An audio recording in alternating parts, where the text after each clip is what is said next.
Chapter 336. Hiding merit and fame. Gu Dahu suddenly stopped in his tracks and pulled Madame Chong back. He pressed his lips together and shushed her. Soon, the discussion gradually became clearer. Gu Da's wife must have suffered retribution.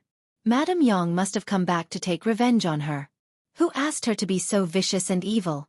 Do you think Gu Da will also suffer retribution? Gu Da didn't break his sister-in-law's head and push her into the river, right? Otherwise, why was Jia Meizi the only one who got into trouble today? Hey, you don't know about this, right? Another person said mysteriously. Let me tell you. Gu Da was drunk some time ago and personally said that on the way to Qingan Prefecture, he knocked his niece's head and even snatched a tael of silver. I heard that his niece was already half dead at that time. Do you think she died because he knocked her? Update on Omicron X0 VEL. Omicron, oh? There's such a thing? That's why I wondered if his niece would seek revenge on Gu Da. The two of them chatted for a while before suddenly getting up and leaving. Gu Dahu stood where he was, deep in thought. On the other hand, Madame Chong hurriedly walked around to look at the two people who were talking. Unfortunately, she could only see the backs of the two men. They were wearing the clothes of ordinary villagers. She did not know who they were. When she returned, she saw Gu Dahu's eyes shining. He pulled her back to the room and whispered, I have an idea. Do you want to hear it? What is it? Second sister-in-law has harmed eldest sister-in-law. Isn't there a retribution now? Then second brother has harmed Yundong. Shouldn't he pay the price too? Madame Chong was stunned. Gu Dahu cackled. Second brother wanted Yundong's life. Of course, he could not take second brother's life, but second brother's silver. The couple lowered their heads and began to discuss in detail. On the other side, Go and Zhu, who had been hiding, covered their mouths and laughed softly. It's about time. Let's go back today. Sure thing. The two of them left Gu village silently. Because of the Gu village was the combination of two villages. The other village had few people and was poor. After they returned from the wilderness, some houses could not be lived in, so some people moved to the empty houses in Gu village. Therefore, there were always strangers coming in and out of this place, so the two of them were not so conspicuous. The two of them returned to Jianghu County and entered the inn. In the end, they only saw Mao waiting for them alone. Mao and Shu woke up early to look at the houses in the county city. After all, they could not leave for the time being, and it was inconvenient to stay in the inn all the time. After looking around, they all moved over, leaving only Mao here to bring them to the place. The new courtyard was a little remote. They wouldn't be staying there for long anyway. Go was a little excited when he went in. After sitting down, he could not wait to tell them what had happened in Gu village. That Jia Meizi really thought that she was possessed by a ghost. She was so frightened that her face turned pale. I'm dying of laughter. Actually, Go had indeed knocked her out and moved her to the river with Zhu. They originally wanted to move her to the place where Madame Yang had fallen into the water. There were large rocks there that could block people, and the same place looked more realistic. However, there was someone there. After Go and Zhu discussed, they found another place. At that time, Jia Meizi was tied to a rope, and the other end of the rope was pulled by Zhu, who hid in a tree. Chapter 337. It must be Gu Yundong. Go went into the water and stuck his head out. He grabbed Madame Jia's feet and held them in place. From afar, it was like Madame Jia was standing facing the river, her body leaning forward as if she was about to fall. However, they could not see Go in the water. When they called out to Madame Jia, Go untied the rope on her body and Madame Jia fell into the river. In order not to kill anyone, Go even put her head aside. Then, he swam to the other side and immediately changed his clothes when he got ashore. Fortunately, the weather was gradually getting warmer. Although it was still a little cold, Go felt fearless. Even so, Gu Yundong still made him drink a large bowl of ginger tea to get rid of the cold. Update on Omicron X0 VEL. Omicron, Gu Dahu and his wife should have fallen for it too. Speaking of this, everyone could not help but feel excited. Mao said, we should go to Gu village tomorrow. The next day, Shu went to Gu village with the excuse of settling down. They pretended to be dissatisfied with other places and had no choice but to run back to Gu village. On the other hand, Gu Gang became even more smug and arrogant. Ah Shu said that he wanted to walk around the village first. When Gu Gang saw that there was a chance, he immediately brought him along. They walked to the entrance of old Gus' house. Then, they heard a commotion coming from inside. "Father, there was a thief in our house. I don't have any money left in my room." The smile on Gu Gang's face suddenly fell, and he gritted his teeth in anger. Ah Shu looked inside curiously. Gu Da's loud shout had called the whole family over. When Madame Zhao heard that her house had been robbed, she immediately turned around and returned to her room. She looked at her money bag and heaved a sigh of relief. However, her expression immediately turned ugly. She came out and asked him, "You saved money? How much did you save? Was it your wife who urged you?" "Mother, why are you still talking about this at a time like this? Our house has been robbed." Madame Zhao. "Robbed? Then why didn't I lose anything in my room?" "I didn't lose anything in my room either. Even the copper coin that Mother gave our bower yesterday is on the table." "It's still there," Madame Chong added. Gu Day was stunned. What did she mean? Was he the only one who lost money in his room? Gu Dahu suddenly seemed to have thought of something and exclaimed, "Second brother, don't tell me it was also taken by a ghost? It even specially took your silver." "What did you say?" Gu Day glared at him fiercely. Gu Dahu quickly took a step back. Why is second brother so angry? Could it be that second brother has forgotten that he snatched Yundong's money on the way to escape? "Look, she came back to take revenge on you." Otherwise, while second sister-in-law is still recuperating in her room, who would dare to go in and steal? When everyone heard this, their expressions instantly changed. It would have been fine if Jia Meizi had encountered such a strange thing alone, but now, even Gu Day had encountered it? Well, Gu Day felt as if his throat was choked and he could not say a word. Ah Shu, who was outside the door, clicked his tongue. A trace of embarrassment flashed across Gu Gang's face. They're all talking nonsense. There's something wrong with the brains of everyone in old Gus' family. Ah Shu didn't say anything and turned around to go back. When they returned to Gu Gang's house, Gu Gang started to talk about the price again, but Ah Shu did not say a word. The central room was silent for a moment. On the other hand, Ah Mao sauntered out again. When no one was around, he walked to the kitchen.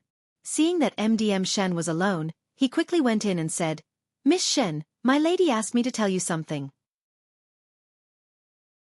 Chapter 338. Something happened to old Gu again. MDM Shen looked out. Madame Wang had gone to the toilet and was not back yet. She took a step forward and asked, "What is it?"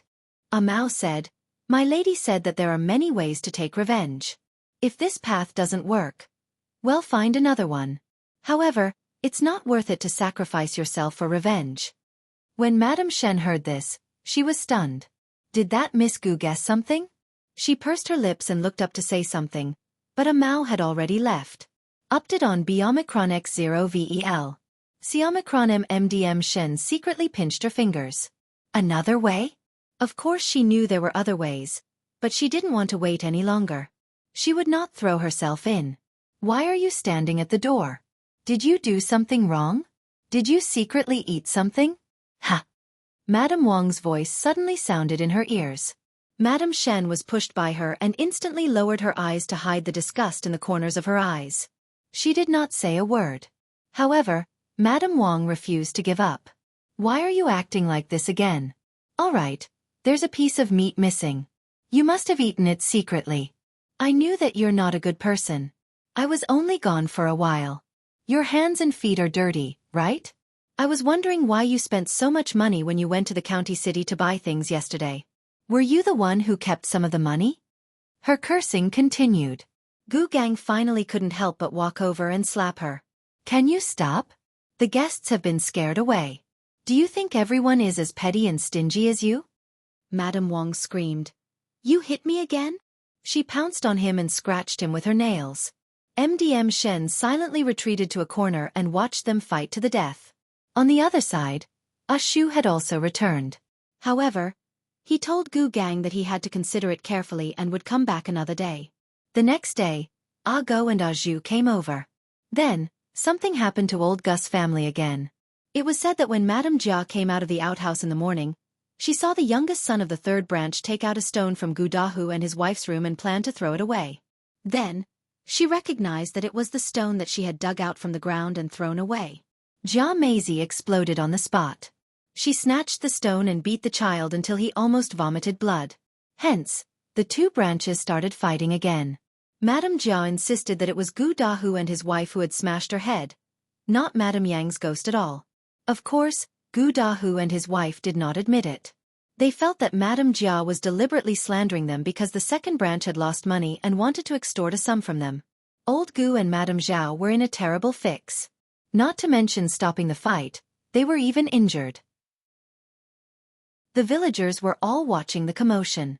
Only then did they realize that Madame Chong, who looked soft and weak, actually had extraordinary combat strength. She pressed Madame Jia down and beat her up until she cried like a ghost. On the third day, Ah Mao and Ah Shu came again, so something happened to Old Gus family again.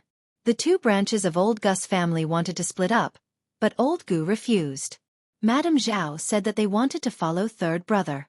This was because she knew that her second son and wife were lazy and greedy. Moreover, she had sold Gu Xian'er previously. Madame Jia must have a grudge against them.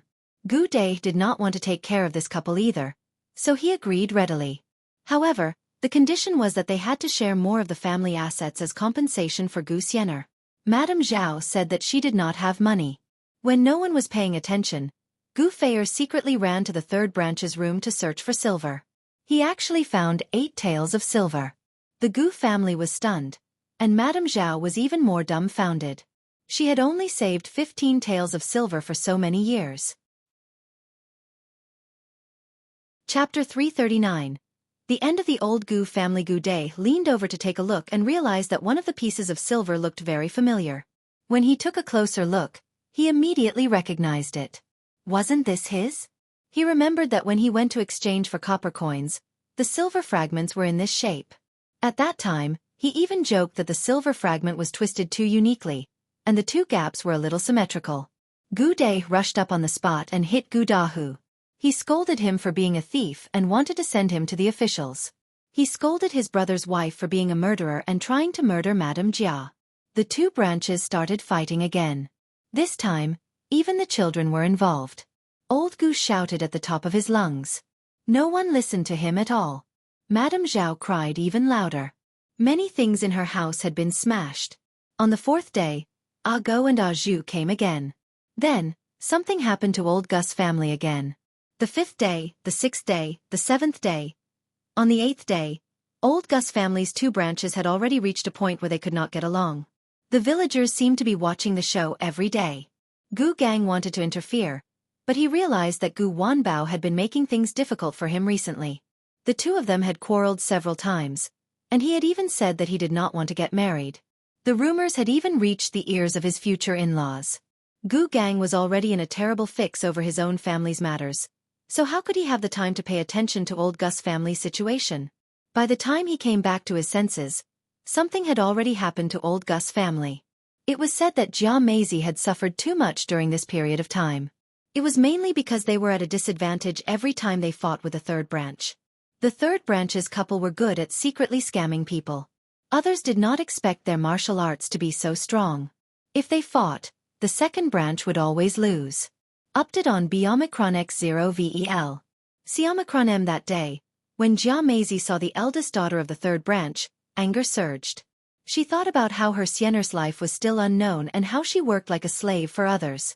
How could the daughter of the third branch enjoy life at home? At that time, her eyes were bloodshot. She stuffed the 12-year-old girl's mouth and put her into a sack and brought her to the county city. On the way, someone saw that something was wrong with her and noticed that Madame Chong was looking for someone. They roughly guessed it and told Madame Chong. Madame Chong rushed to the county city in a hurry and happened to see Madame Jia planning to sell her daughter to a brothel. Her eyes were about to split open as she went up and started fighting.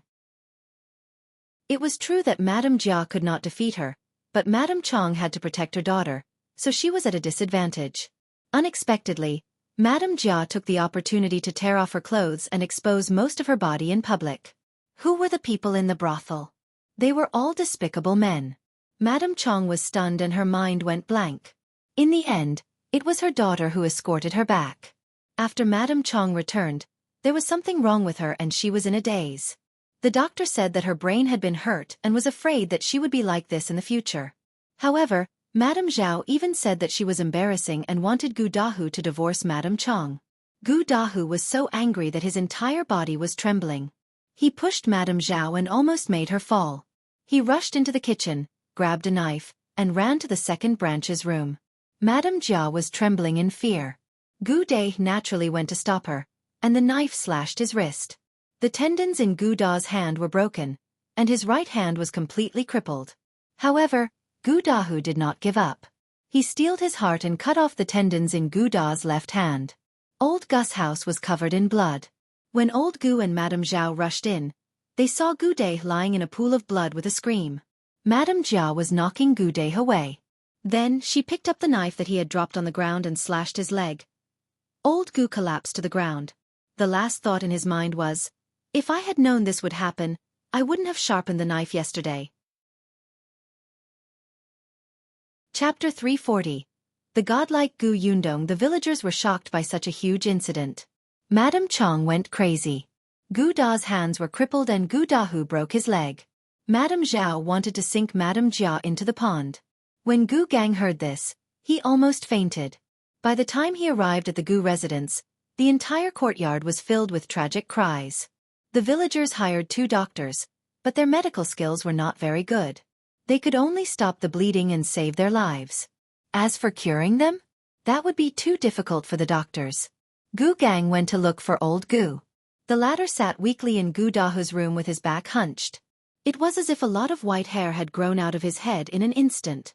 His vitality had been sucked out of him, as if he had aged many years. Madame Zhao was in Gu Da's room. She got someone to grab Madame Jia and shouted at the top of her lungs, "Get rid of her and sink her into the pond." It was all this scourge's fault. All her fault. If it weren't for her, Madame Chong wouldn't have gone crazy, and third son wouldn't have been so angry that he cut off second brother's tendons. In the end, Madame Jia even cut off third brother's legs. Their 2 strong laborers, her 2 sons, were ruined. Destroyed. You're a jinx. Since you married into our family has never lived a good life. Well, sink her into the pond. Her screams could be heard clearly by everyone outside, including old Gu and Gu Gang. Update on Biomicron X0VEL. Xiamicron M. Gu Gang frowned and asked him, "What do you think?" Old Gu wiped his face and looked at his third son on the bed, then at Madame Chong, who was sitting at the head of the bed in a daze. In the end, he thought of his second son who was also lying down and sighed heavily. Karma. It's all karma. As he spoke, he got up and bent down to go to the second branch's room. He said to Madame Zhao, whose eyes were still fierce, "Let second daughter-in-law stay." Madame Zhao turned to look at him in disbelief. Old Gu said, "Second brother is already like this. Someone has to take care of him." "I can take care of him. What about third son?" Madame Zhao opened her mouth. Thinking of Madame Chang's appearance, she probably could not rely on her. She could only do it herself. Old Gu continued, "Besides, if you sink her into the pond, who will do all the work in our family? Or are you going to arrange another wife for second brother? But our family spent most of our money on the treatment just now. Besides, look at second son. No one is willing to marry him again." "But," old Gu said in a low voice, "at most, you can just torture her in the future. Let this matter go. Don't make a fuss. Our family is already like this. What are you still making a fuss for? Let's not talk about anything else. For the sake of your eldest grandson, you can't sink her into the pond. Otherwise, what if your eldest grandson wants to get married in the future?" After Madame Zhao heard this, she looked at MDM Jia with a vicious gaze. Madame Jia was also afraid now. At that time, she was just hot-headed. She did not expect things to develop to this extent. Now, as long as they did not let her sink into the pond, she would do anything. Now that things had come to this, old Gus' words made sense. In addition, his eldest grandson was still pleading on the side. Madame Zhao could only give in. However, Madame Jia's life would be difficult in the future. Therefore, old Gus' family has suffered heavy losses this time. When Ah Go and the others reported the situation to Gu Yundong, they were extremely excited. Miss Gus' foresight was godlike. She was too smart. Look at how she had tormented old Gus' family. Gu Yundong knew that old Gus family would not have a good ending. After all, she knew the weaknesses of that family too well. They were all selfish.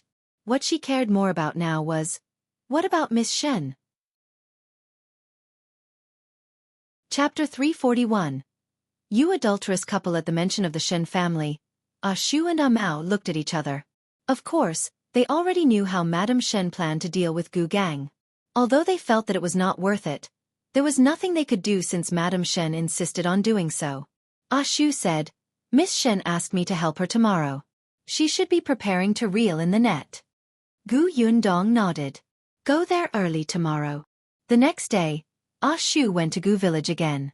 Recently, Gu Gang had been very frustrated.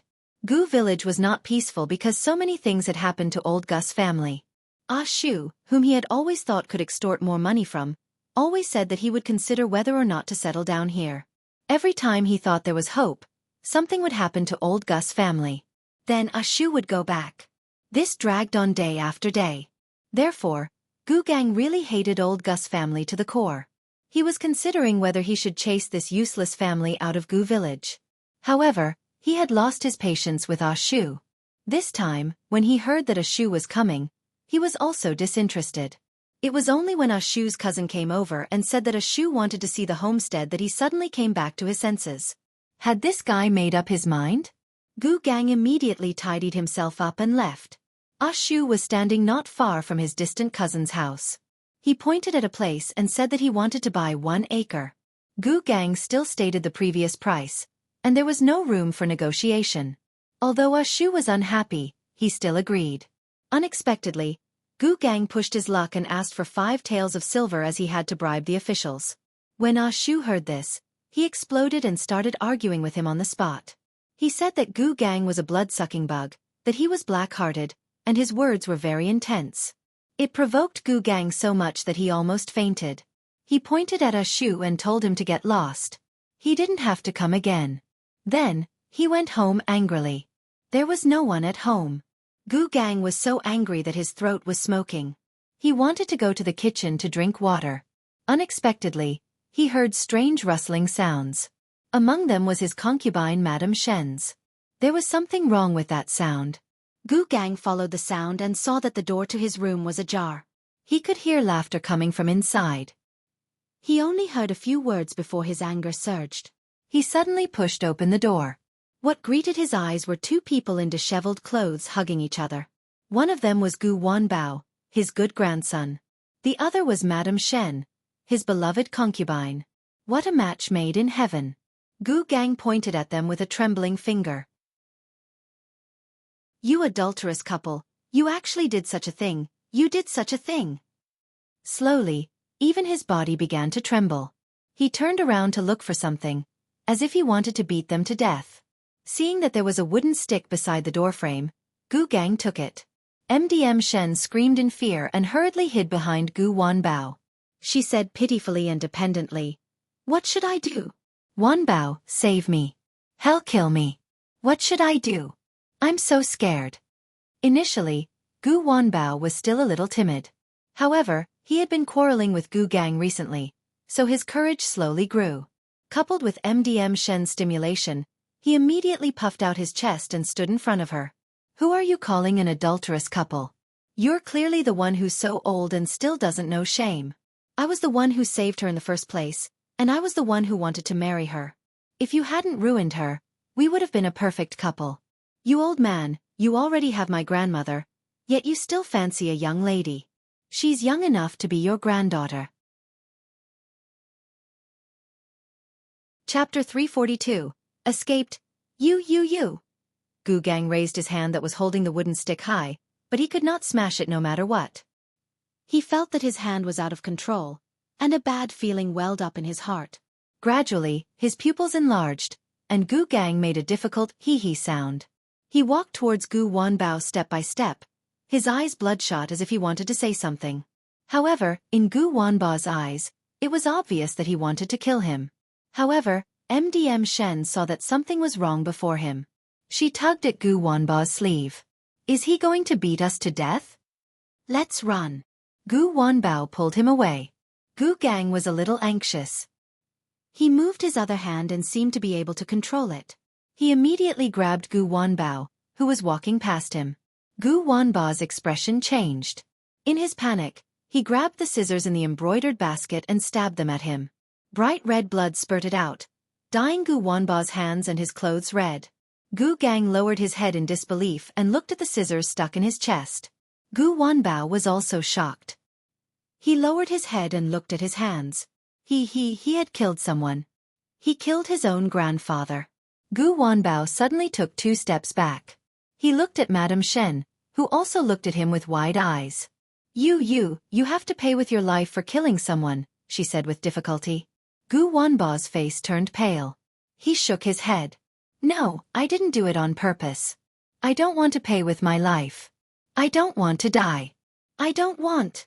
He turned around and ran out in a panic. MDM Shen was still standing on the spot. She looked at Gu Gang, who was panting heavily on the ground, and suddenly laughed. Mao's head appeared at the door and waved at her. Let's go. MDM Shen cleaned up the traces on the bed and followed Mao over the wall, temporarily leaving the Gu residence. At this moment, Gu Wanbao did not expect to bump into Shu and his cousin the moment he ran out of the door. Shu saw the blood on Gu Wanbao's hand at a glance, and so did his cousin. They both looked at him in shock. Gu Wanbao shook his head violently. I didn't. As he spoke, he ran away quickly and disappeared in an instant. Before Shu could say anything, his cousin shouted, Oh no, something must have happened. She ran into the house first and searched around. In the end, she found the person lying on the ground in Gu Gang's main room, covered in blood. Screams instantly resounded throughout the entire Gu family. Not long after, people arrived one after another. MDM Shen also came in with a basket. When she saw that her house was surrounded by people, she asked in surprise, What's wrong? Why are they all gathered at our door? When someone saw her coming over, he immediately said, Oh, you're back. Something happened at your house. Your man was stabbed by his grandson. Blood is everywhere. What? MDM Shen's basket fell to the ground and she ran in without saying anything. Gu Gang's bed was filled with people. Among them, Madame Wang cried the most sadly. Madame Yu, on the other hand, muttered to herself. She looked at Shu's cousin one moment and shouted the next. Impossible. My Wanbao didn't do it. He didn't do it. The cousin took 2 steps back. I'm not the only one who saw it. Shu saw it too. His hands were covered in blood when he ran out. He was in a panic. I think we weren't the only ones who saw him when he ran away. There were others on the way. Why don't you ask? I don't believe it. I don't believe anyone until Wanbao is found. Chapter 343. A stroke. Then go and find him. Madame Yu suddenly came back to her senses. Yes. I'll go look for my Wanbao. I'll get him back. After she ran out, MDM Shen took a few steps forward and asked the doctor, How's our master? Fortunately, his vitals weren't stabbed. He just lost a lot of blood. However, he suffered a huge shock and fell ill. He had a stroke. He has to be taken good care of in the future. The doctor shook his head and sighed. A stroke? Everyone was stunned. Madame Wang stopped crying. She lowered her head and looked at Gu Gang, who could not even speak. She was a little stunned. How could this be? How could he have a stroke? What would they do in the future? When the villagers heard this news, they were inexplicably happy. Although Gu Gang was the chief of Gu village, while most chiefs were doing it for the benefit of the family, only Gu Gang was focused on his family's money and even sucked blood from his clansmen, which had long caused everyone to be dissatisfied. Unfortunately, the position of the patriarch was not so easy to shake. At that time, most of the elders were on Gu Gang's side. After all, there were benefits to be gained. Fortunately, when they fled, a few elders did not survive. Gu Gang's influence weakened immediately, and after he returned, he gradually lost his power in Gu village. Therefore, even Gu Gang's appearance did not work when old Gus' family was in trouble. Now that he was paralyzed, it was simply a joyous occasion. The news spread quickly. Not long after, many people came to their house one after another. Among them was a middle-aged man who had gradually gained prestige in the village. This person was ambitious. He was from the neighboring village. When they escaped from the famine, most of the people in his village were mobilized together. This person was the leader. After returning, the two villages merged. He knew that the chief of Gu village was not a good person and had always wanted to pull him down. The villagers from his previous village all supported him. As for the people of Gu village, they were like a pot of loose sand now, without any cohesion. With the excuse that Gu Gang was not qualified to be the chief of Gu village, he told the town about the matter and then reported it to the county. After that, the head of Gu village changed hands.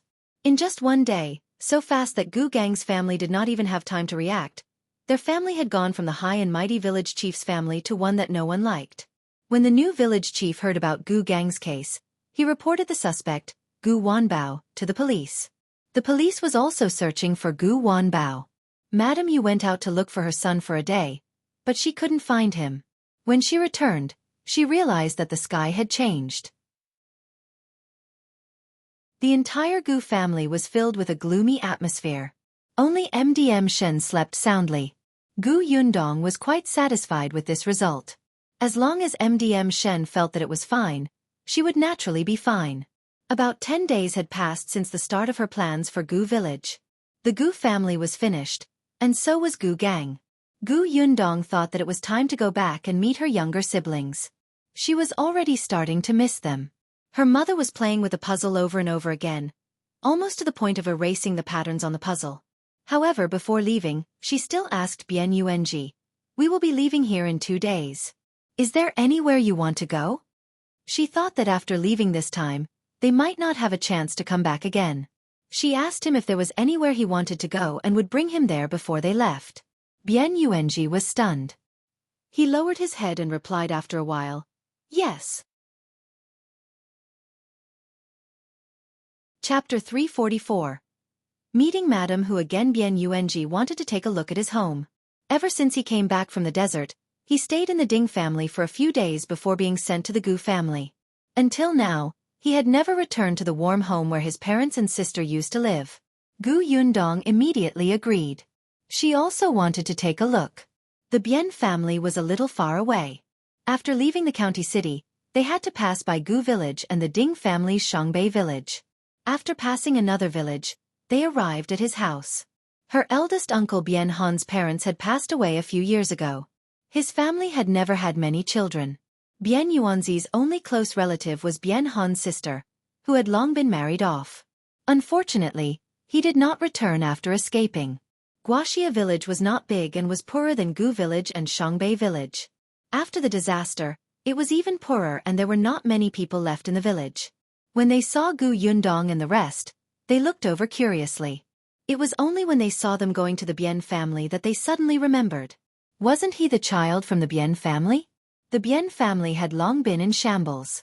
When they left previously, they had taken everything they could. Those that could not be taken away had probably been plundered long ago. However, looking at the familiar room and environment, Bian Yuanji was still very happy. After the joy, her heart ached. Her sister was gone and she would never come back. She did not know where her parents were or if they were still alive. Gu Yundong looked around and realized that there were some wood carvings in the corner. These were all made by her uncle. Eldest uncle used to be a carpenter. Unfortunately, he had only learned it for a short period of time, so he could only make some trinkets for a living. Gu Yundong took a piece of cloth from the carriage and laid it on the ground. She placed the small wooden carvings on it. Seeing this, Bian Yuanji also ran over to help. Now that he could eat and wear warm clothes, he felt much stronger. After packing the small wooden carvings, he carried them on his back. Unexpectedly, as soon as he stepped out of the door, he saw a few people surrounding him. A young-looking woman asked him, "Yuanji, is it you?" Bian Yuanji still remembered this person. She was the aunt next door. He immediately put down his things. "Aunt Li, it's me. I heard that you went to your grandpa's house. Why are you back?" The two villages were far apart, so Auntie Li really didn't know what kind of life he was living. Although she knew that his family and his grandfather's family did not have a good relationship, she did not expect it to be so bad. Bian Yuanji looked at Gu Yundong, then turned around and said, "I'm not at my grandpa's house anymore. I'm out. Auntie Li, I'm leaving." I might not come back in the future. Aunt Li was stunned. She looked at him, then at Gu Yundong and MDM Yang. She did not ask further. She just sighed and said, "No matter what, it's good to be alive. It's not easy to have a full meal these days.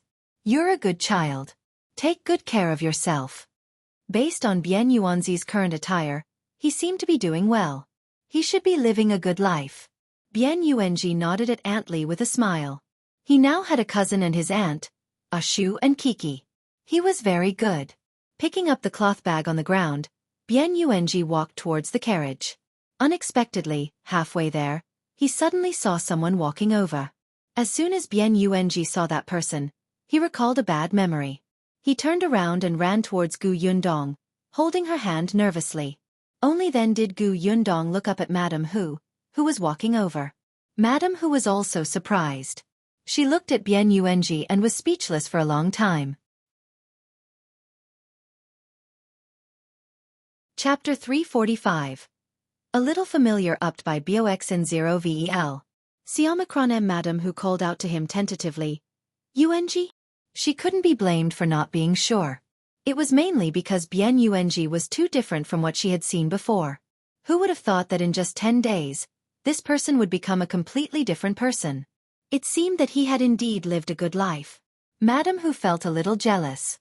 When Ding Jincheng came back that day, she panicked when she didn't see Bian Yuanji. She thought that Ding Jincheng had really sold him after getting him back from old Gus family. Wasn't he just out of the tiger's den and into the wolf's den? Wouldn't Bian Mulan look for him in the middle of the night? At that time, Madame Hu cried and asked Ding Jincheng to bring him back. Unexpectedly, Ding Jincheng said, "Didn't you dislike him? Then wouldn't it be good if I sent him to a family who wanted to adopt him?" Madame Hu almost went crazy with anger. "I don't like him, but what can I do? What if his sister comes to me in the middle of the night to take my life? Mother, Mulan just doesn't want Yuanji to suffer. Think about it. Did she only ask you to let us take him away from the old Gu family?" Madame Hu actually didn't dare to recall the situation at that time. It was Father Ding who nodded and confirmed that Bian Mulan had indeed said that. However, Madame Hu was still afraid. Ding Jincheng advised her, "That family is quite good and well off. Yuanji doesn't have to worry about food and clothing. It's much better than in our family. If Mulan finds out, not only will she not blame us, she will even thank us." Madame Hu was skeptical. Although it made sense, she still didn't dare to sleep that night. She waited all night with dark circles under her eyes and heaved a sigh of relief when she didn't see Bian Mulan and the black and white ghosts again. She fell onto the bed and slept for an entire day and night.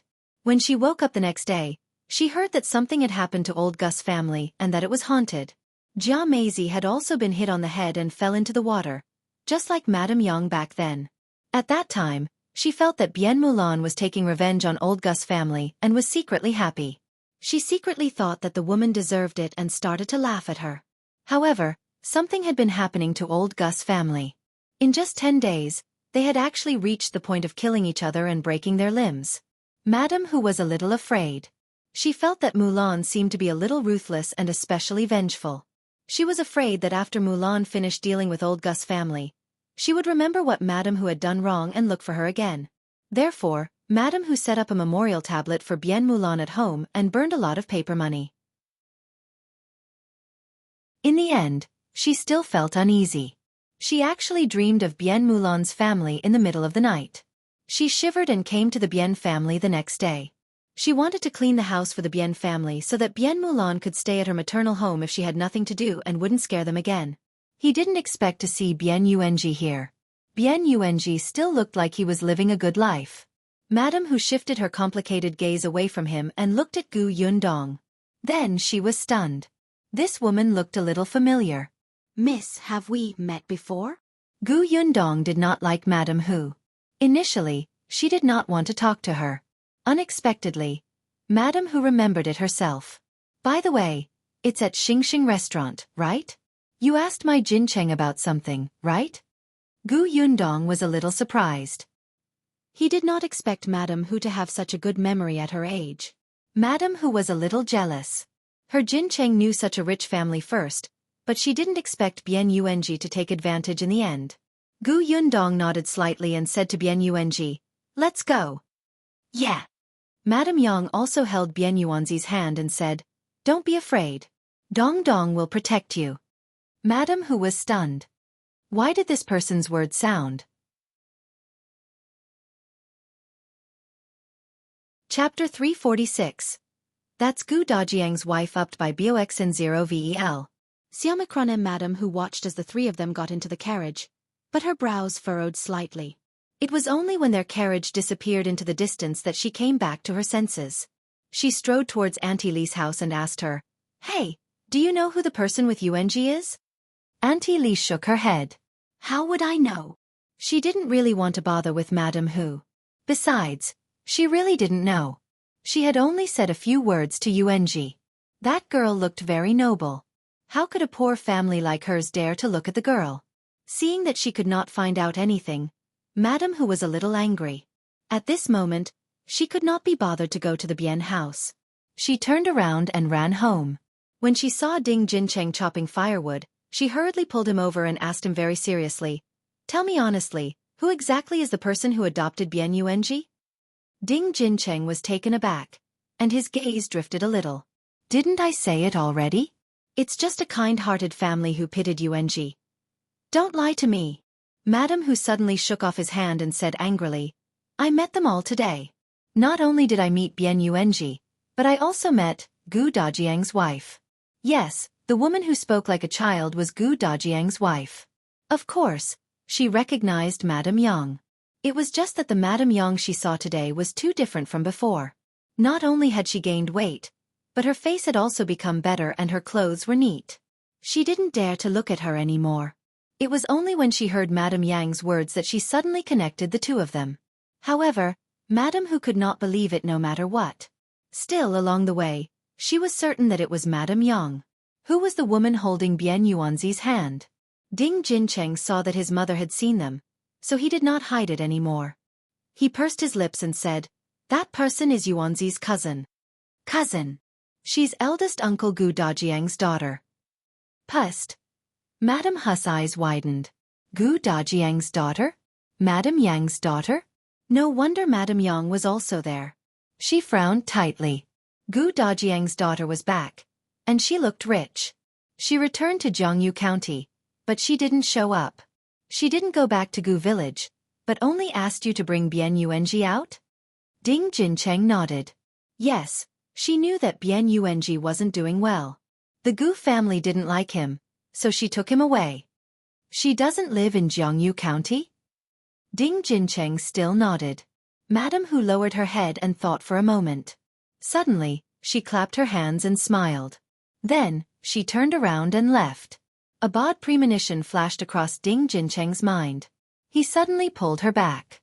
"Mother, where are you going?" "Where am I going? Ha ha ha ha, I'll go to old Gus' house." Madame Hu gloated. "They extorted a tale of silver from me and tortured me. Do you see that? Old Gus' eldest granddaughter is so promising now. She clearly came back, but she doesn't even enter the house. Ha ha ha, isn't that hilarious?" "Mother." "Hey, don't stop me. If old Gu finds out, he'll definitely regret it and die. I have to tell them that their rich granddaughter came back and took Bian Yuanji away without even looking at them. Ha ha ha. I want to laugh when I think of old Gus' face when he hears that." Madame Hu was extremely excited. She just wanted to see the world in chaos. She struggled free from Ding Jincheng and wanted to leave. Chapter 347. I'm not scaring you. TED by BXN0VEL. Xiaomicron, however, when Ding Jincheng heard her words, he broke out in cold sweat. He hugged her and dragged her back. Mother, don't go." Not only did he drag Madame Hu back to the house, but he also locked the door. Madame Hu was furious and pinched his hand desperately. "Why are you stopping me?" "Mother." Ding Jincheng pressed her down on the chair and said with a serious expression, "If you want me to lose my limbs, go ahead." Madame Hu, who was about to hit him, paused and looked at him in surprise. "What do you mean?" "Mother, have you forgotten what happened to old Gus' family recently?" Ding Jincheng took a deep breath and lowered his voice. I suspect that the eldest daughter of the Gu family is behind old Gus family's matters. Huh. Madame Hu's eyes widened, as if she didn't believe it. Her? How is it possible for a girl who didn't even dare to speak loudly in the past to do that? I'm not scaring you, Ding Jincheng said. In the past, she didn't dare to speak loudly, but now she does. Don't forget that at Xingxing restaurant that day, other than her, there was a man who looked powerful and influential. Now that the eldest daughter of the Gu family has a backer, she's more confident. The last time she saw me, her gaze was so terrifying that I was afraid of her. Madame Hu was stunned. There did seem to be a man. She thought of the Gu Yundong she had seen today. Her gaze was indeed a little scary. She slowly calmed down, but she still couldn't believe it. But didn't the second and third branches of old Gus family fight between themselves? That's why I find it scary. Ding Jincheng did not expect them to be involved, but the last time he passed by Gu village and saw a go, he found it strange. Bian Yuanji had already been sent back, so why would this person who had been with Gu Yundong appear? When he heard that something had happened to old Gus family and that it was very tragic, he could not help but shiver. He did not even dare to go to the county city during this period of time. Mother, think about it. Why didn't anything happen to old Gus family earlier or later? Why did something happen as soon as Yuanji left? Why did Gu Yundong stay in Jianghu County even though she had already rescued Bian Yuanji? Why did old Gus family get into trouble? And even Patriarch Gu became like that. These people all have a grudge against Gu Dajiang. As Ding Jincheng spoke, he couldn't help but swallow his saliva. I suspect that the Gu girl came back this time to take revenge. Gu Dajiang must have died. Perhaps his death is related to old Gus family, so when she becomes capable, she comes to find trouble with old Gus family. The man she followed is obviously powerful. Mother, let's not get involved with them. Otherwise, we won't have a good life either. He had been thinking a lot these past few days. The more he thought about it, the more he felt that this was the case. He even suspected that his parents' encounter with a ghost had something to do with her. Madame Hu was stunned when she heard this. However, when Ding Jincheng said that, his tone was scary, making one's hair stand on end. She glared at him. Then I won't go. Don't go. Madame Hu wanted to laugh at old Gus family, but when she thought of the miserable state of old Gus family, she decided to forget it. What if this woman realized that they were bad to Bian Mulan and Bian Yuanji? Gu Yundong did not know that Madame Hu had almost gone to Gu village to announce her return, but it did not matter even if she did. The Gu family was already in such a state. So what if they knew that she was the one who did it? Chapter 348. Preparing to Bid Farewell You. TED by BXN0VEL. Siamacronym. Now that the matters here were almost resolved, since his father was not here, Gu Yundong was prepared to go back. She gave the owner of Xingxing restaurant more than 10 caddies of white sugar and asked him to pay more attention to Gu village. If Gu Dajiang or his aunt and uncle returned, he would tell them that she was safe and that she and the family were at the Xuanhe prefecture. Gu Yundong had left him the address of Aunt Kes' house in the prefectural city of the Xuanhe prefecture. This was to prevent old Gus family from running to Yongfu village to cause trouble when they heard the news. Secondly, there were many people going to the prefecture capital, so it would be easier to find Aunt Kes' house. Originally, she had wanted to leave Niezong's address. After all, Aunt Ku was now staying in Yongfu village. If she liked that place, Gu Yundong also wanted her to continue staying there. Otherwise, it would be too difficult for her to live alone. However, Niezong's family was wealthy. If her father and the rest went over, they might not be able to see Niekong. It was better to leave Aunt Kes' address. When the time came, she would have to trouble the neighbors to keep an eye out. The owner of Xingxing restaurant liked white sugar very much and had a good relationship with Gu Dajiang. He agreed without hesitation. When everything was settled, Gu Yundong began to pack her luggage and clothes. She had not stayed here for long, so she did not have many things. However, he bought a lot of trinkets for Madame Yang and Bian Yuanji as a memento. Just as she was packing her luggage, there was a knock on the door. A Mao's voice came from outside the door. My lady, Miss Shen is here. Gu Yundong was stunned. She opened the door and saw MDM Shen standing outside. She was dressed in dark green clothes and looked a little haggard. When she saw Gu Yundong, Her smile was very gentle. Gu Yundong glanced at the bag on her back and was a little surprised. "What are you?" "I'm here to bid you farewell." Gu Yundong let her in and poured her a glass of water. "Farewell? Where are you going? Will old Gus family let you go?" It was early in the morning and still a little cold outside. MDM Shen took a sip of hot water and felt much warmer. She smiled. "So what if they won't let me go?" Gu Gang could not even speak. He stared and drooled all day. Madame Wang wanted to detain her as a slave. Now that Gu Gang was no longer supporting her, Madame Wang wanted to bully her to death, but she was no longer obedient. As for Madame Yu and her husband, they were still trying their best to find out where Gu Wanbao was. Didn't Madame Yu use such a despicable method to send her to Gu Gang's bed because she was afraid that Madame Shen would pester Gu Wanbao?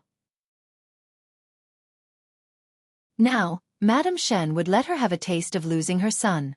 MDM Shen was overjoyed and her smile became brighter. "Back then, when Gu Gang wanted to take me in as his concubine, I lied and said that I had lost my household registration certificate. In fact, I had been hiding it all along. When Gu Gang wanted to go to the government office to get me a new one, I thought of a way to delay it until now. Although I'm his concubine on the surface, I'm still a good citizen. Even if I escape, they can't do anything to me." Although the refugees had been back to their hometown for some time, because the two villages had merged, many household registrations were still unclear, so she was not an exception. Gu Yundong admired her. "Then where do you plan to go?" "I'll just go home." MDM Shin sighed faintly. "I remember you saying that your home is in a town on the other side of Feng County, right? Feng County is not close to here. It could even be said that it was far away." After leaving Jianghu County, they had to pass through the Yongning Prefecture. "Why don't you wait for another day? We'll give you a ride. We have to pass by anyway." Chapter 349. A Favor You. TED by BXN0VEL. Xiaomicron MDM Shen was stunned for a moment before she lowered her eyes and thought about it. To be honest, she was indeed a little worried about traveling alone.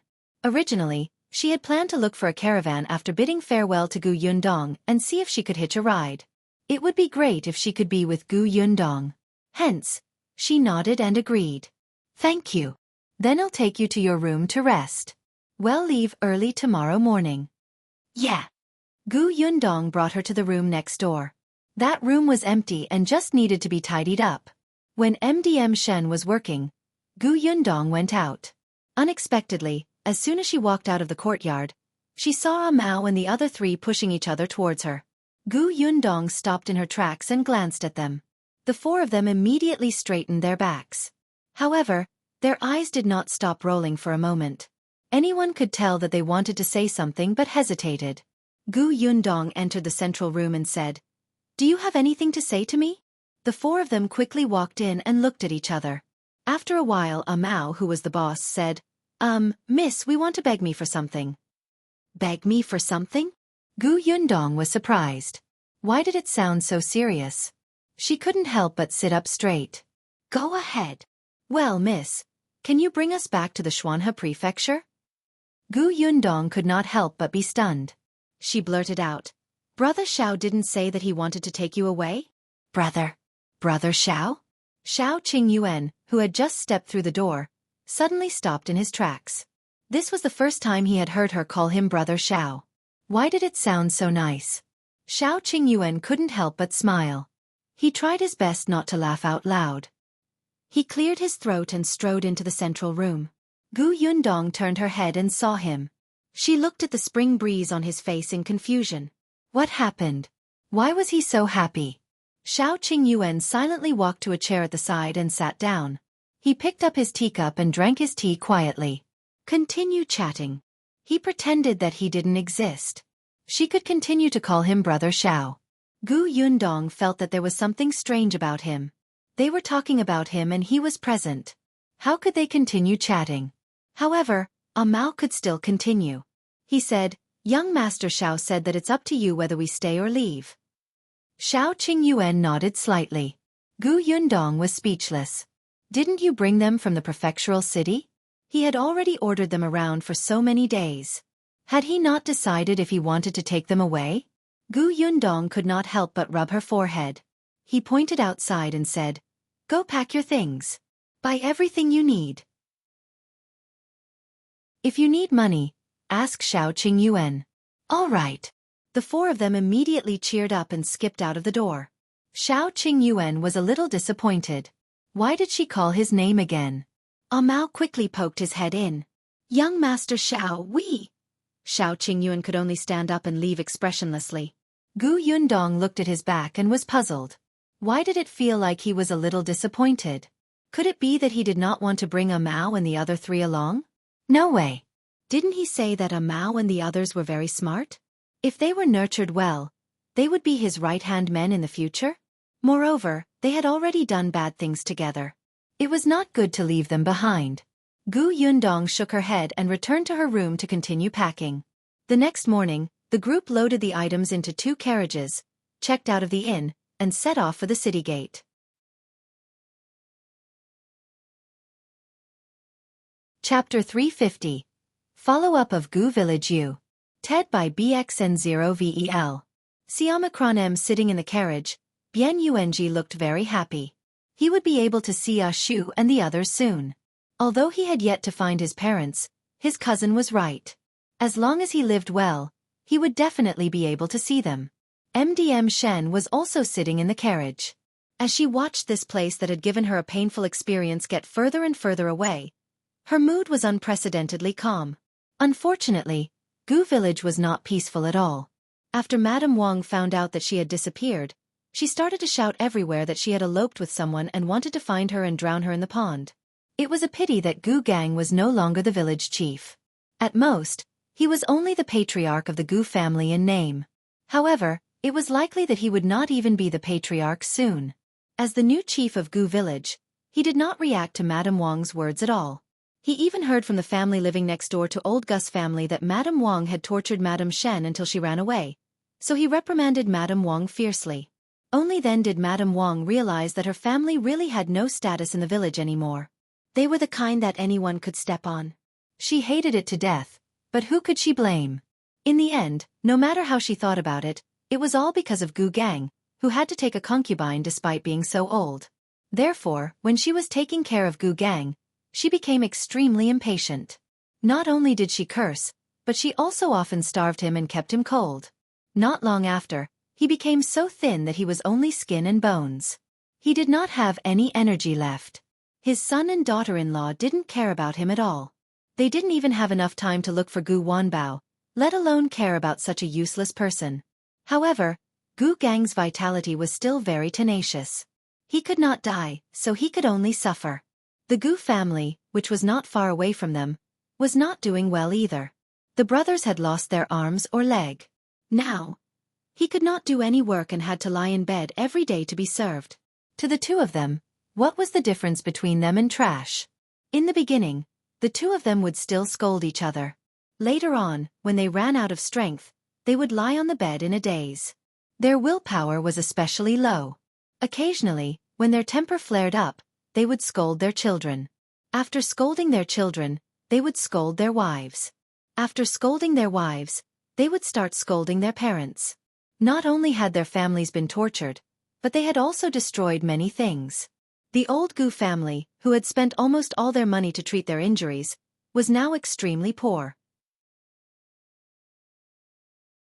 The children of old Gus family's 2 branches, who had been slacking off whenever they could, had no choice but to work now.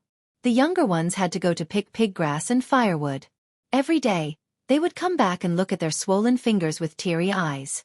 It was only then that they realized what kind of life Gu Yundong and her siblings had led in the past.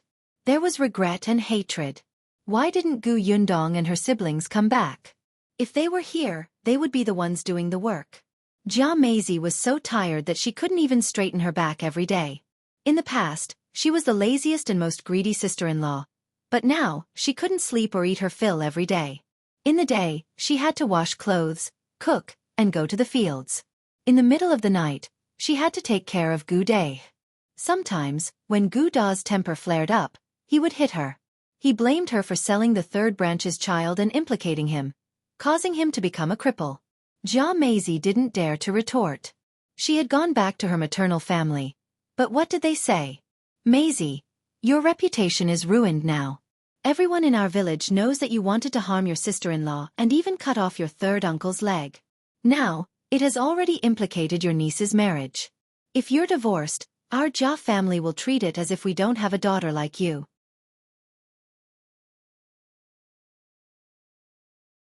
Chapter 351. The Gu family's granddaughter returned you. TED by BXN0VEL. Xiaomicron Jia Maisie could only continue to stay in old Gus' house. She was ordered around by Madame Zhao and scolded by Gu Day. However, her children did not understand her and pushed all the blame to her. Madame Chong was still in a daze. She did not go out at all and rarely even left her room.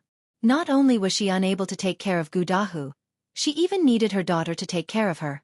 Madame Zhao was furious and deliberately starved her a few times.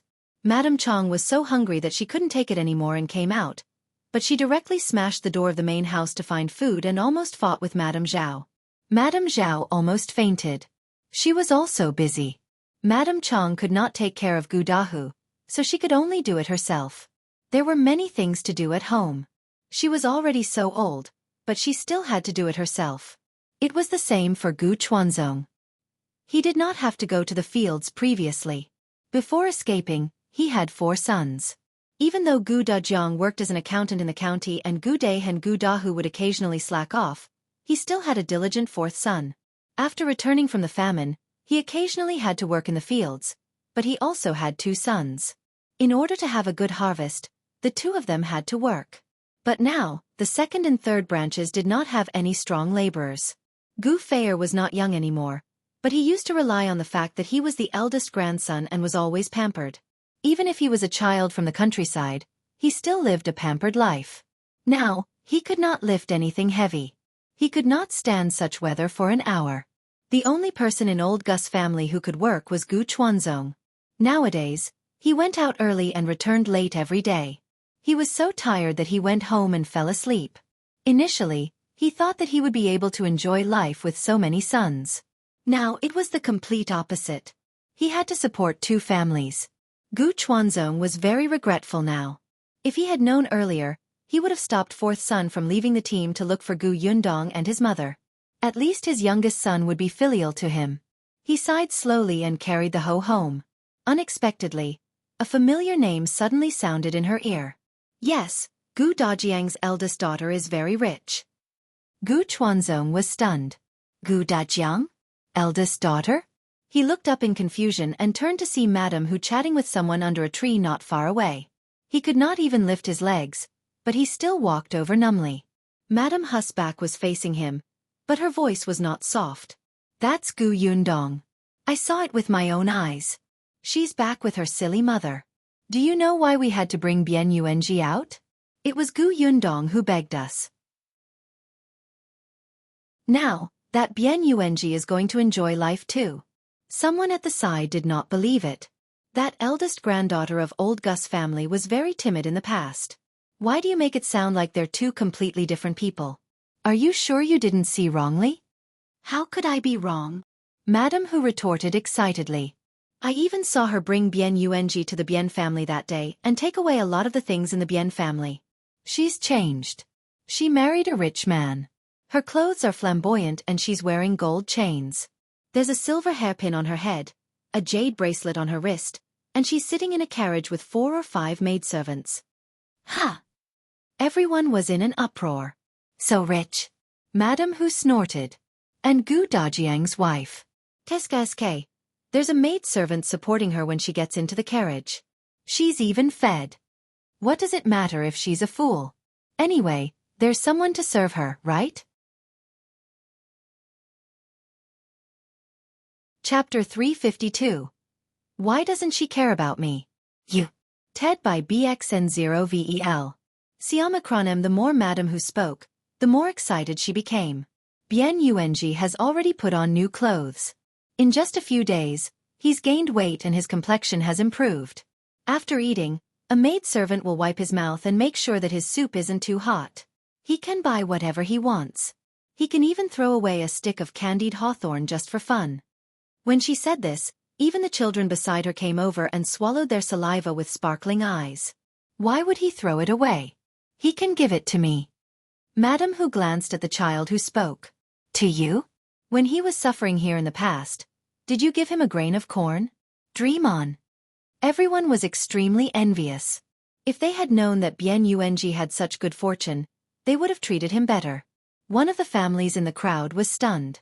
When they thought of the bag of white rice that had suddenly appeared in their room a few days ago, their hearts pounded. They were the ones who took Bian Yuanji home for a meal when he was about to freeze to death. In that case, was he thanking them? However, old Gu, who was standing at the back of the crowd, became more and more shocked. His eyes lit up as he listened. His body, which had originally felt weak, suddenly erupted with a huge force. He pushed away the person in front of him and stood in front of Madame Hu in a few steps. She widened her eyes and asked, "Is what you said true? Is what you said true?" Madame Hu was so shocked that she almost fell off the standing stone. She barely managed to stabilize herself before she saw old Gus' weathered face clearly. She secretly pursed her lips and smiled. Of course it's true. Why would I lie to everyone? Then why didn't she come back? Why didn't she come home when she had money? Madame Hu laughed. Why do you think? Wasn't she afraid that your Gu family will cling on to her like blood-sucking insects? Old Gu, don't tell me you don't know what kind of life Gu Dajiang's family used to live? You bullied them in the past. Do you think they will come back and be filial to you? Do you think they're stupid? Let me tell you, she's smart.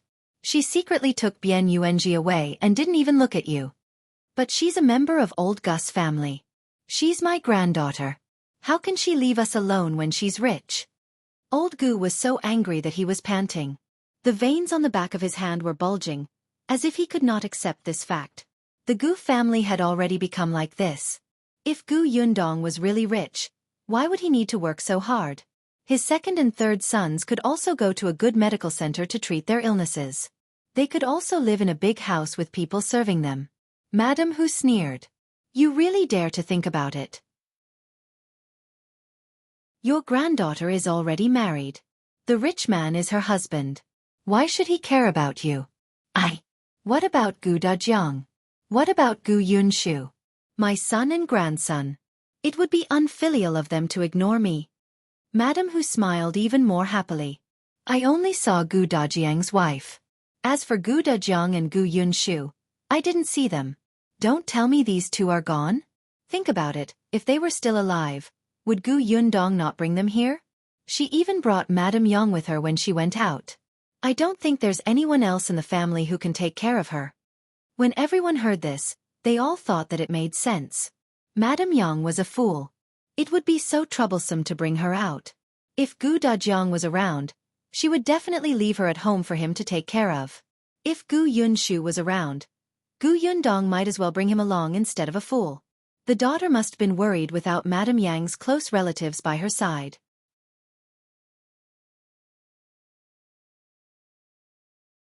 Chapter 353. You reap what you sow you. TED by BXN0VEL. Xiaomicron old Gus' expression changed again and again. After a while he suddenly roared, I don't believe it. I don't believe it. Tell me where they are. I'll go find her. As he spoke, he came to pull Madame Hu. Madame Hu was pulled off a huge rock and lost her balance, spraining her ankle. She was in so much pain that her face contorted and she spoke without thinking. All right, go and find her. Let me tell you, it was Gu Yundong who caused your family to become like this. If you're not afraid of death, go and find her again and see if she'll take the lives of your two sons. Everyone was speechless. The entire venue was silent. Everyone gasped and looked at Madame Hu, unable to say a word. After a while, someone couldn't help but gulp and ask, Who, what did you say just now? Madame Hu suddenly came back to her senses and cursed in her heart. Previously, she had really been persuaded by Ding Jincheng not to provoke Gu Yundong. However, when she heard that the ghost she had encountered that night might have been her doing, Madame Hu could no longer remain calm. She was so angry that she wanted to settle the score with Gu Yundong. However, when she thought of how miserable old Gus' family was, she was afraid. After delaying it for a few days, the more she thought about it, the angrier she became. The angrier she became, the more indignant she became. What should she do?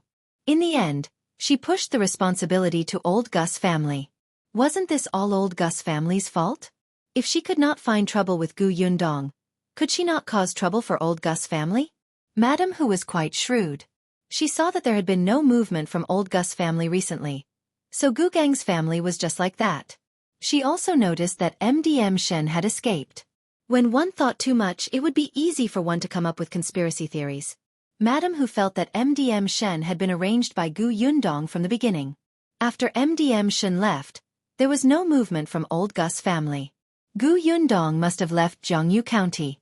Therefore, Madam Hu came to Gu Village. She deliberately came to provoke old Gus family. But she only planned to say that Gu Yundong was living a good life because of her wealth. She did not intend to reveal her and Ding Jincheng's guesses. It was all old Gus' fault for letting her tongue slip.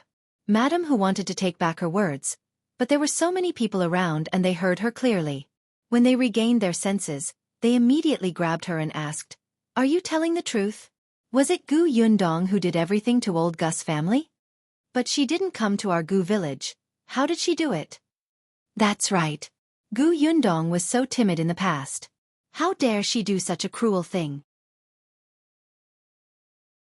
Seeing that she couldn't fool them anymore, Madam Hu decided to give up. "That's right. Those things were done by the Gu girl. She didn't come to the Gu village, but didn't I say that girl is rich now?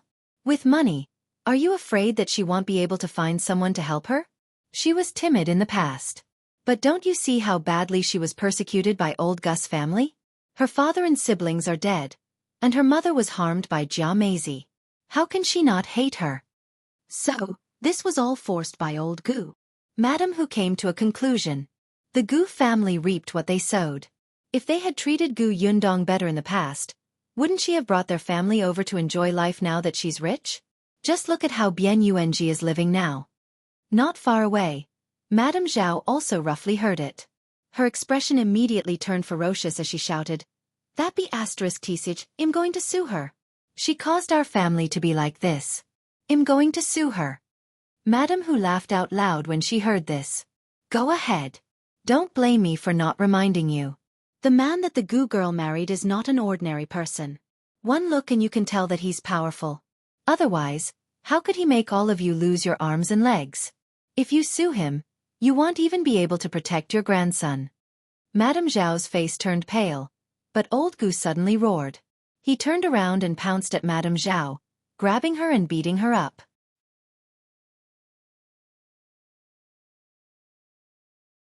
Chapter 354. Dust Settled You. TED by BXN0VEL. Omicron. Everyone was stunned by this change, but old Gus' eyes were bloodshot as he hit Madame Zhao fiercely. "It's all your fault. It's all your fault, you old woman. If you hadn't treated Dajiang's family badly, we wouldn't have become like this. It's all your fault." He kept replaying what Madame Hu had just said in his mind. If he had treated them better in the past, he would have been taken away to enjoy life now. A stepmother is a stepmother. Your own son is spoiled like a piece of trash. Dajiang was your slave. You even abused Yuanji. You old woman, I'll beat you to death. Madame Zhao was about to go crazy. As she dodged, she shouted, "How can you blame me? You didn't even take your own son seriously, and now you're blaming me. Gu Chuanzong, you're not a man. When we kicked their family out back then, it was clearly your idea. You're the most disgusting person." Madame Hu and the others watched from afar as they exposed each other and watched them fight each other. The Gu family was finished. Completely finished. Madame Hu pursed her lips and felt happy. She felt that she had said enough and left. Later on, she heard that old Gu and Madame Zhao were covered in injuries and had to lie in bed for a few days to recover. The Gu family was even more chaotic. Later on, Madame Zhao really complained to the village chief and wanted to arrest Gu Yundong. But the new village chief ignored her. Besides, she had no evidence and Gu Yundong was not around. Why should she be arrested? In any case, Madame Zhao did not dare to go to the county city to complain to the county magistrate. She could only go home gloomily. Old Gu had been regretting not treating Gu Dajiang's family well these days. He had gone to look for Madame Hu several times. When he went to her house, he cried bitterly. As he cried, he said that he missed his eldest son and his eldest granddaughter. He asked her where Gu Yundong was. How could Madame Hu know? She was so annoyed by him that she regretted it so much that she had acted rashly. In the end, Ding Jincheng simply told him about the inn that Gu Yundong used to stay in. Anyway, he only knew about that inn. Old Gu went to look for her, but the waiter said that she had left long ago. Old Gu wanted to verify if that person was Gu Yundong, so he listened to the waiter describe how rich she was, how well she ate, and how good she looked. It was as if he was stabbed in the heart. After he returned, he scolded Madame Zhao and the two of them fought again. Then, he went to look for Madame Hu to cause trouble, claiming that it was her fault for not telling them earlier and causing the Ding family to be in trouble. The other members of the Gu family naturally heard about what happened to Gu Yundong. They were jealous and regretful at the same time. In the end, they became envious of Bian Yuanji. Old Gu's life was getting poorer and poorer, and everybody was in chaos every day. Old Gu thought about Gu Yundong all day long. He hoped that she would come back and take him away. Gu Yundong sneezed several times because of this. Xiao Qingyuan almost thought that she had caught a cold. The temperature difference between morning and night was indeed a little big. They were on the road, so there would be times when they didn't realize it. Gu Yundong felt that her family missed her, so she could not wait to go back. It took 3 days to travel from Jianghu County to Feng County, where the Shen family's home was located. Gu Yundong sent her all the way and took a slight detour to bring her directly to the town where her family lived. However, the closer she got to home, the more silent MDM Shen became. When she arrived at her destination, she sighed heavily and said in a low mood, "Thank you for your help along the way. We'll meet again if fate allows." After saying that, she looked at Madame Yang and Bian Yuanji before lifting the curtain and going down. However, in the next moment, she suddenly retreated.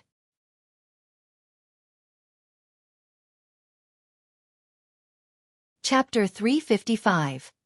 Can you bring me along? You. TED by BXN0VEL. Xiaomicron M. Gu Yundong was stunned. What's wrong? MDM Shen's expression changed slightly as she glanced outside the carriage curtain. Gu Yundong was puzzled. She peeked out and was stunned. Why was this person here? She let go and sat back down. She looked at MDM Shen, who was looking uncertain. What are you going to do? However, MDM Shen took a deep breath, as if she had made up her mind. Her eyes lit up slightly, and she became energetic. Actually, I've been holding a question in my heart for the past few days, Yundong, she said. Can I follow you to Xuanhe Prefecture and Yongfu village? Gu Yundong was surprised. You're not going home? MDM Shen smiled bitterly. My parents are gone, and I don't have any relatives at home. Actually, I've been hesitating. I thought that even if I went back, I would be alone. I felt very relaxed and comfortable spending time with you guys these few days. Especially when I heard you introduce Yongfu village to Yuanji. I yearned for it very much. She was also a little reluctant to part with those rare friends.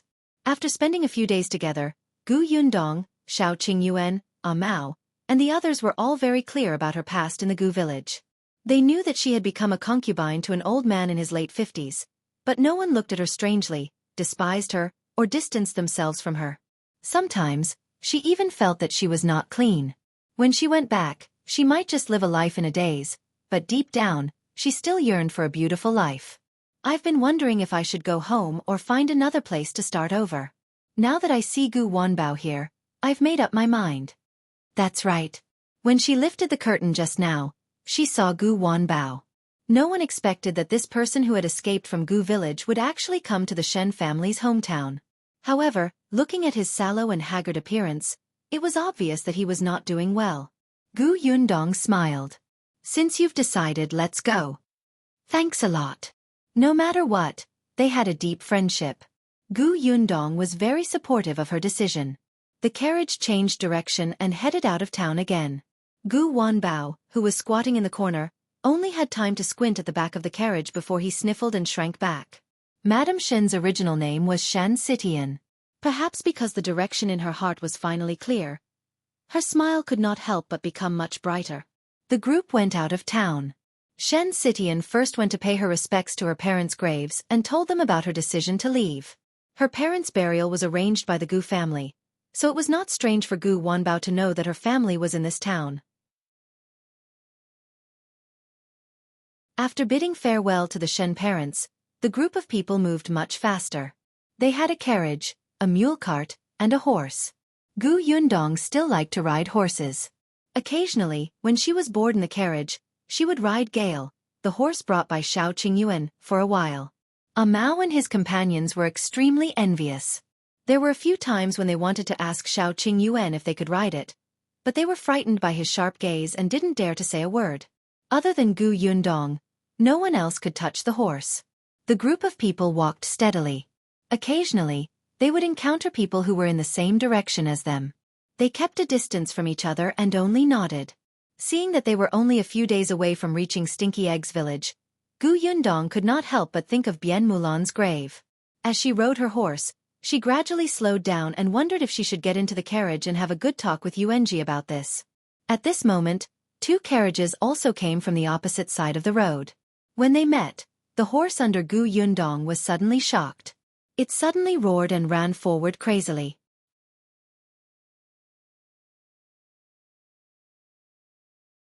Chapter 356. Fear You. TED by BXN0VEL. Siamakrum, ah! Gu Yundong screamed and hurriedly grabbed the reins of the horse. She tried her best to stabilize herself and try not to fall off. Xiao Qingyuan's expression changed drastically. He suddenly pulled the carriage and hurriedly instructed the people in the carriage, "Miss Shen, take good care of them." As he spoke, he took out his dagger and cut off the reins.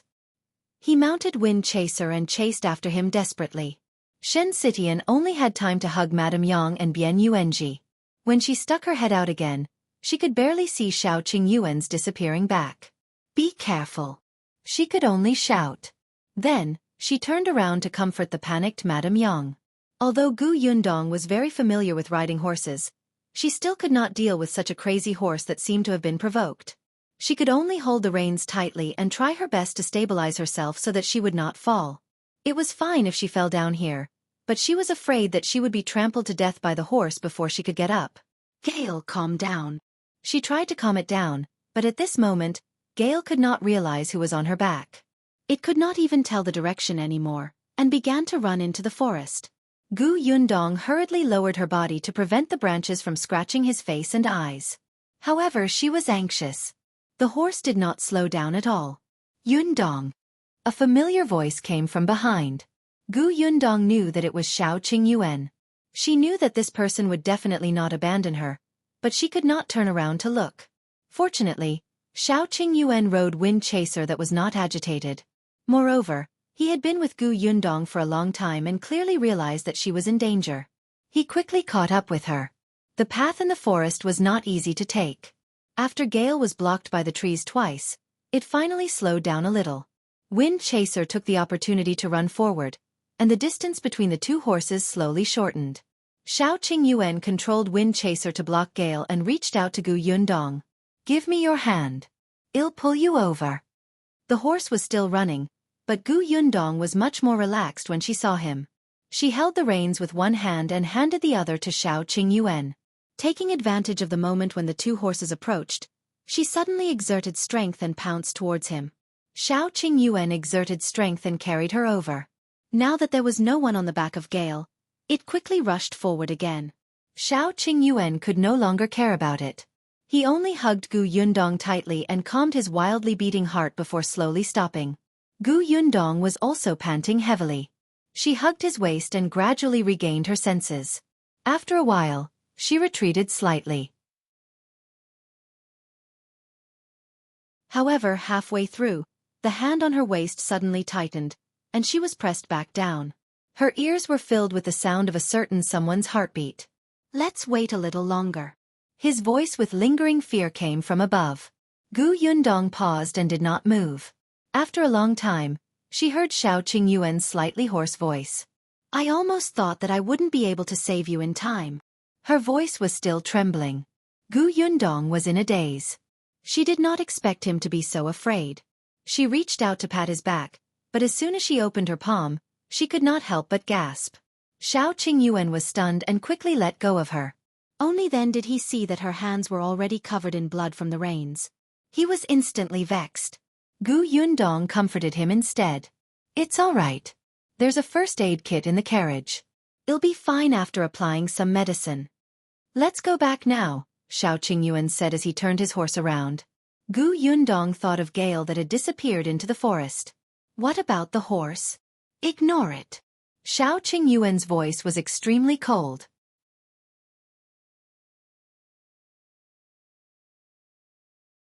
Chapter 357. I'll give you money as compensation you. TED by BXN0VEL. Xiaomicron M. Xiao Qingyuan still hugged her tightly and rode back with her. They had already run a long way. Madame Yang and the others were probably worried to death. Xiao Qingyuan thought that the injury on her hand needed to be treated properly and couldn't help but speed up. However, when they saw where the carriage was parked from afar, their faces could not help but darken. Mao and the others were either holding their stomachs or hands and feet as they fell to the ground, groaning in pain.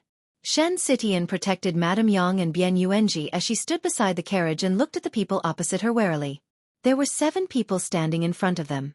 One was a middle-aged man dressed in riches who looked like the master. The other was a boy in his early teens. There were 2 tall men who looked like guards. There were also 2 coachmen and a maidservant. There were also 2 carriages behind them. This group of people was the ones who had brushed past them at that time. Xiao Qingyuan rode his horse forward. When Mao and the other 3 saw them, their eyes lit up. They couldn't care less about the pain on their bodies. They stood up and staggered over. Young master, miss, it's him. It's that kid who blew an arrow at Gale's butt. That's why Gale suddenly ran crazily. We wanted to stop them, but we couldn't beat him. He pointed at the boy in his early teens. Xiao Qingyuan's sharp gaze suddenly shot towards him. The child was a little afraid when he met his gaze. However, he quickly thought of the 2 guards on his side.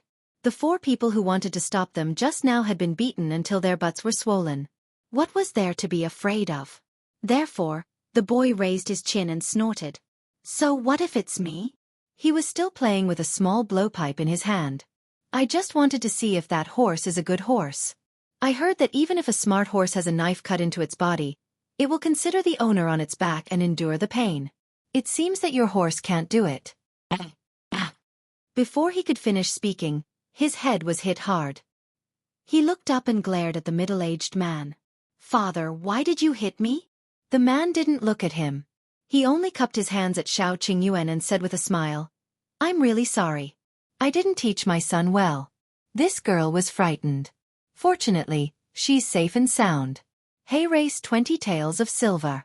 Take it as a compensation for you. He took out a banknote and handed it over. Xiao Qingyuan did not even look at it. He just bent down and entered the carriage. He took out the first aid kit and lowered his head to carefully treat the wound on Gu Yundong's palm. Madame Yang and the others exclaimed and hurriedly ran forward. Dong Dong, are you bleeding? Madame Yang's heart ached terribly. She lowered her head and blew on it for her tears almost falling. Gu Yundong could only comfort her. It's all right, it doesn't hurt. The man's outstretched hand was a little awkward. When he saw Gu Yundong's palm, he suddenly realized something and quickly took out another banknote. This is 50 taels. Please accept it. Xiao Qingyuan still had his head lowered. He had already wrapped her hand with gauze layer by layer. The corners of Gu Yundong's mouth twitched. Wasn't it a little too thick? Seeing that the strangers had ignored them again and again, the child finally couldn't help but say, Hey, my father is talking to you. Do you hear him? Seeing that the hand was treated, Xiao Qingyuan let go and walked towards the child. One of the guards instinctively sensed danger and reached out to stand in front of the child. The child was a little unwilling to be protected, which made it seem as if he was afraid of them.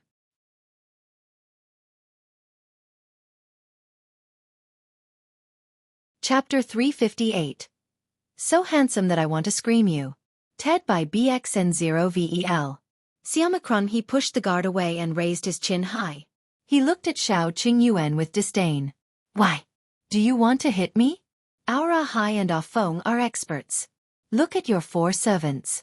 They wanted to attack just now, but they were beaten until they cried for their parents. It's extremely embarrassing. Mao and the other 3 trembled in anger, but what he said was the truth. Even if they were tied up together, they would not be able to defeat the 2 guards. Xiao Qingyuan looked down at the child and suddenly grabbed his wrist, dragging him to the side.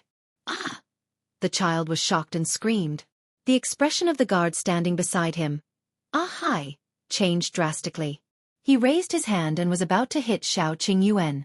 With a swoosh, an arrow suddenly shot over. Ah-hai subconsciously dodged to the side, but the arrow brushed past his shoulder, leaving a trail of blood. Finally, it nailed heavily to the ground.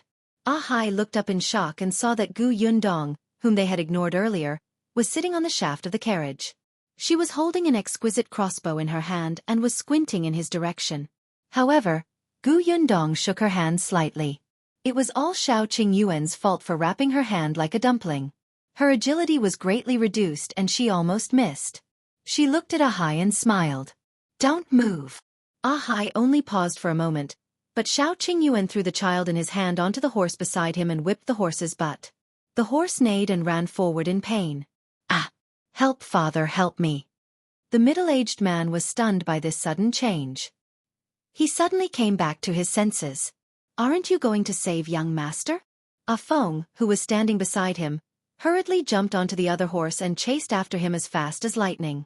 Ah Mao and the others looked at Xiao Qingyuan and Gu Yundong with starry eyes. Why? They were so handsome and tacit. Their followers wanted to scream.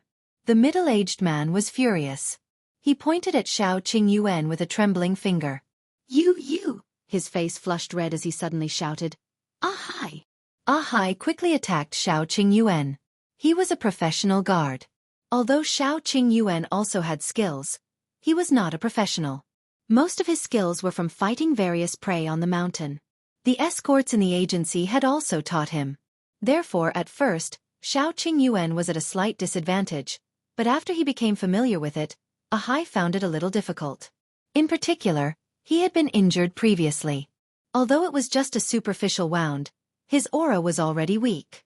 The middle-aged man was a little flustered and exasperated when he saw this. He asked the two coachmen to go forward and help. There was no need for Gu Yundong to speak.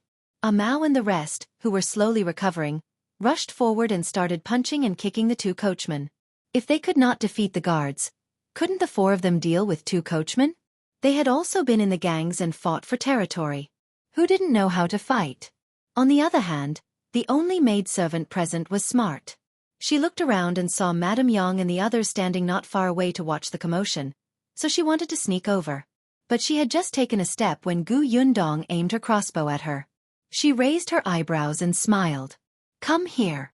The maidservant shuddered and her hands trembled. She quickly lowered her head and pretended that she did not exist. The middle-aged man's face finally turned pale. He regretted it. He should have left quickly before the two of them returned. Oh! Finally, the knife in Ah-hai's hand was struck down by Xiao Qingyuan, and he was sent flying. When Ah Go saw this, he immediately pounced over. He picked up the rope and tied the man up. He could not help but hit the man's head. "Who told you to kick my stomach?"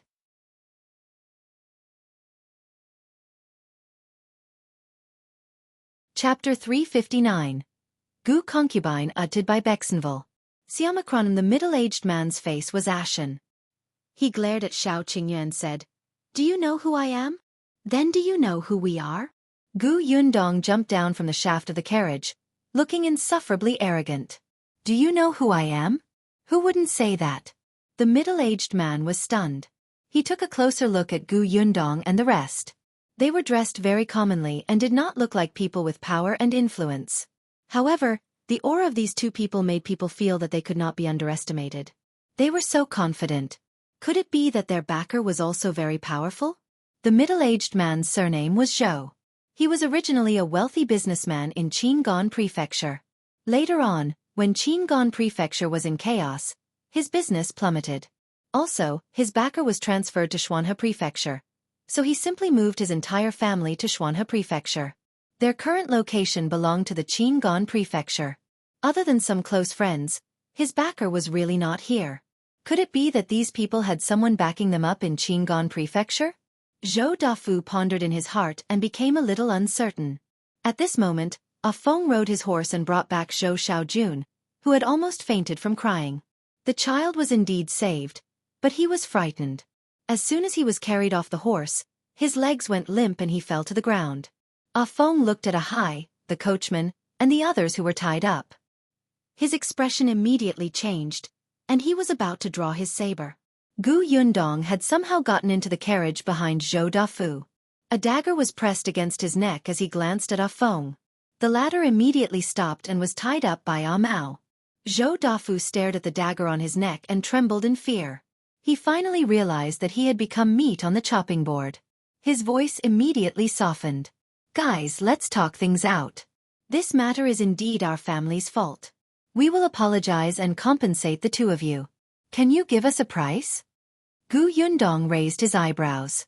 Zhou Dafu sensed the change in her attitude and hurriedly said, Look, my son did go overboard and did something wrong, but you've also taken revenge. Look, he's so scared that he can't speak. We're even now, right?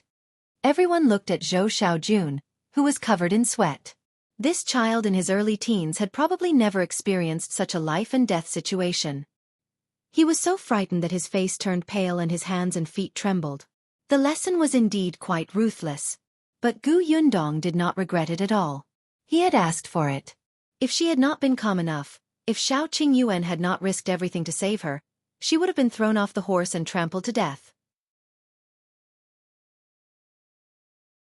She was just giving him a taste of his own medicine. I think you should thank us for helping you educate your son. This person didn't think much of it at first. Although he apologized, his sincerity was very perfunctory.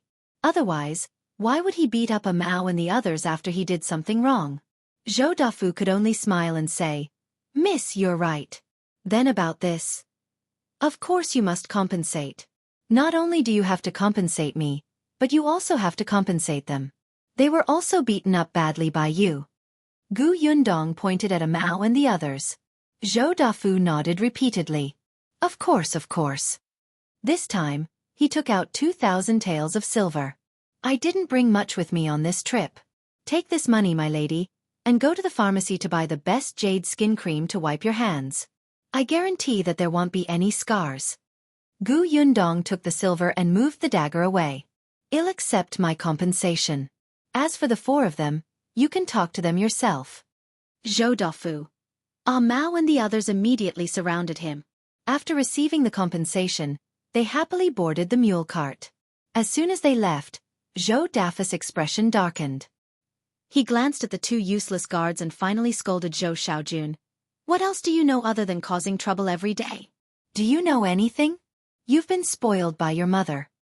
Zhou Xiaojun was still in a daze. After experiencing such a thing, he felt extremely aggrieved. In the end, his father scolded him without care and he exploded on the spot. You still have the cheek to scold me? If you hadn't taken that old woman surnamed Gu as your concubine, would mother have been so angry that she went back to her parents' house? If mother hadn't gone back to her parents' house, we wouldn't have had to come and pick her up, and we wouldn't have met those fiends. All of this is your fault.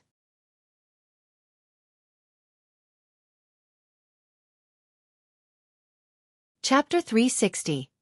Going to your place to propose did by Bexenville. Siamacrum, you, Zhou Xiaojun sneered. I don't know what you like about that Gu woman. She's already so old and has even given birth to a child. If you want to take a concubine, go find a virgin girl. Why would you treat an old woman like a treasure? Zhou Dafu glared at him. What do you know?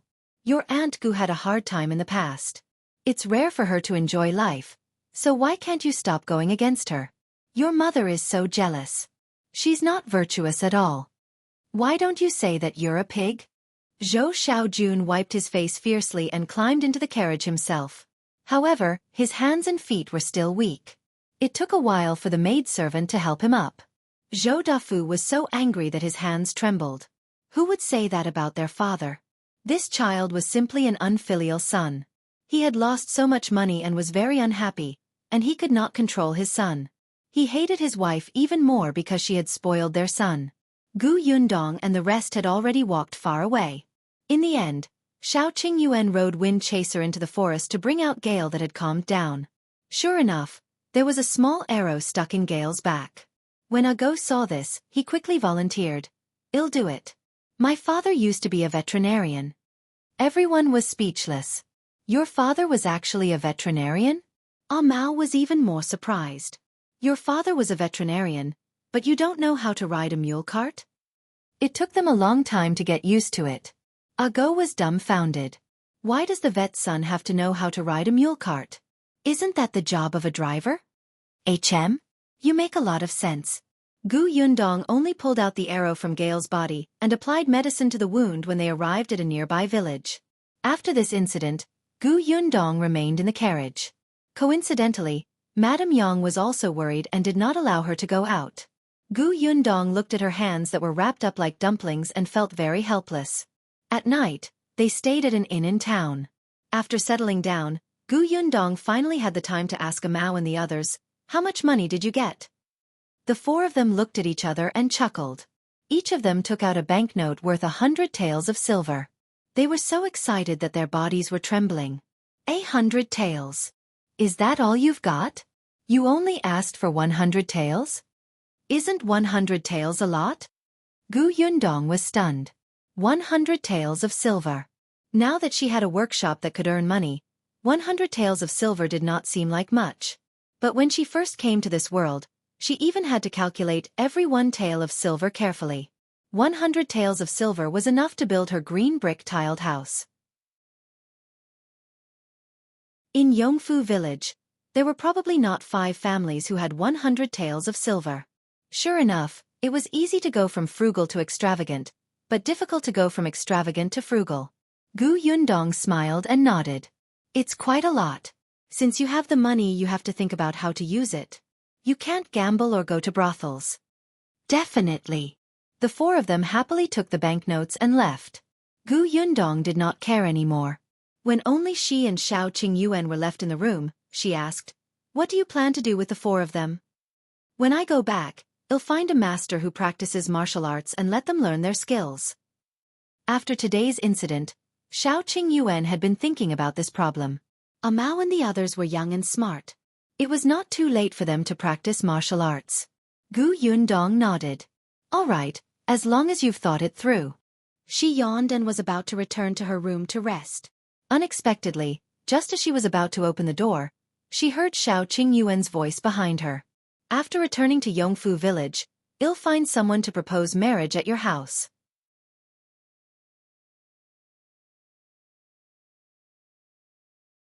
Chapter 361. Be more reserved. Uttered by Bexenville. Siomicron M. Gu Yundong? Gu Yundong. She whipped her head around and looked at him in shock, wondering if Shed heard him correctly. What did you just say? Could it be that she was too sleepy and was hallucinating? Xiao Qingyuan repeated. "After we go back, I'll find someone to propose marriage. What do you think of Aunt Zheng? Our families are familiar with her and we live next to each other. If there's anything we don't know, she'll remind us." Gu Yundong was sure that she did not hear wrongly this time, but she still looked stunned. After a long pause, she slowly turned around and sat opposite him. Gu Yundong's throat was a little dry. She picked up the cup and wanted to drink some water. Only then did she realize that Xiao Qingyuan seemed to have finished the water in the cup. She looked up into his twinkling eyes and realized that he was even more nervous than she was. Seriously. Silence. Silence. The two of them just sat there without saying anything. They didn't know what to say. Gu Yundong's mind was still a little blank. She could not understand why he suddenly proposed. This was a proposal, right? No, he didn't even ask for anything. He made the decision directly. At the thought of this, Gu Yundong's mind instantly cleared up. She widened her eyes and glared at the man opposite her. "Why are you suddenly going to my house to propose marriage? It's not really sudden. Didn't we hug this morning? It was quite long." Xiao Qingyuan lowered his head, but the tips of his ears turned inexplicably red. Gu Yundong was speechless. Hug? They hugged? "You're going to my house to propose marriage because you've hugged me and you're taking responsibility for me?" Xiao Qingyuan knew that she had misunderstood. He immediately looked up and shook his head with a serious expression. "Of course not. I originally wanted to wait until you reached adulthood, but since you've already hugged me, I can only bring it forward." He said it as if he had no choice, but the corners of his lips kept curling up. Gu Yundong could not help but raise her leg and kick him. What do you mean you'll go when I'm of marriageable age? Did I agree? You can go just like that? Unexpectedly, Xiao did not guard against this kick and fell back. Gu Yundong subconsciously reached out to pull him. The next moment, both of them fell to the ground. Xiao was fast. When he fell, he turned his body slightly so that Gu Yundong would fall on him and not get hurt at all. Then he looked up and asked uncertainly, "You don't agree?" There was actually a trace of grievance in his words. Gu Yundong was so angry that she laughed. How can you propose marriage without confirming the relationship first? Then shall we confirm it now? Do you think you can confirm it just because you say so? Gu Yundong struggled to stand up and tugged at her clothes. Her heart softened when she saw that he was still lying on the ground with his eyes wide open in despair. Actually, although the two of them did not say it explicitly, they had a tacit understanding. Gu Yundong was not a hesitant person. Since both parties wanted to be together, there was nothing wrong with being together. But, was this how a man went to a woman's house to propose marriage? She felt that something was amiss. Gu Yundong had never had a boyfriend in her 2 lifetimes. In terms of relationships, she was actually very clumsy.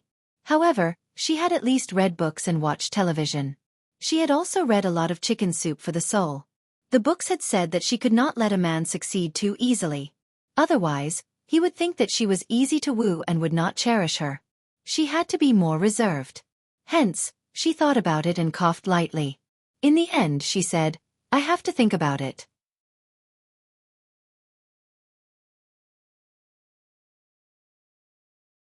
Chapter 362.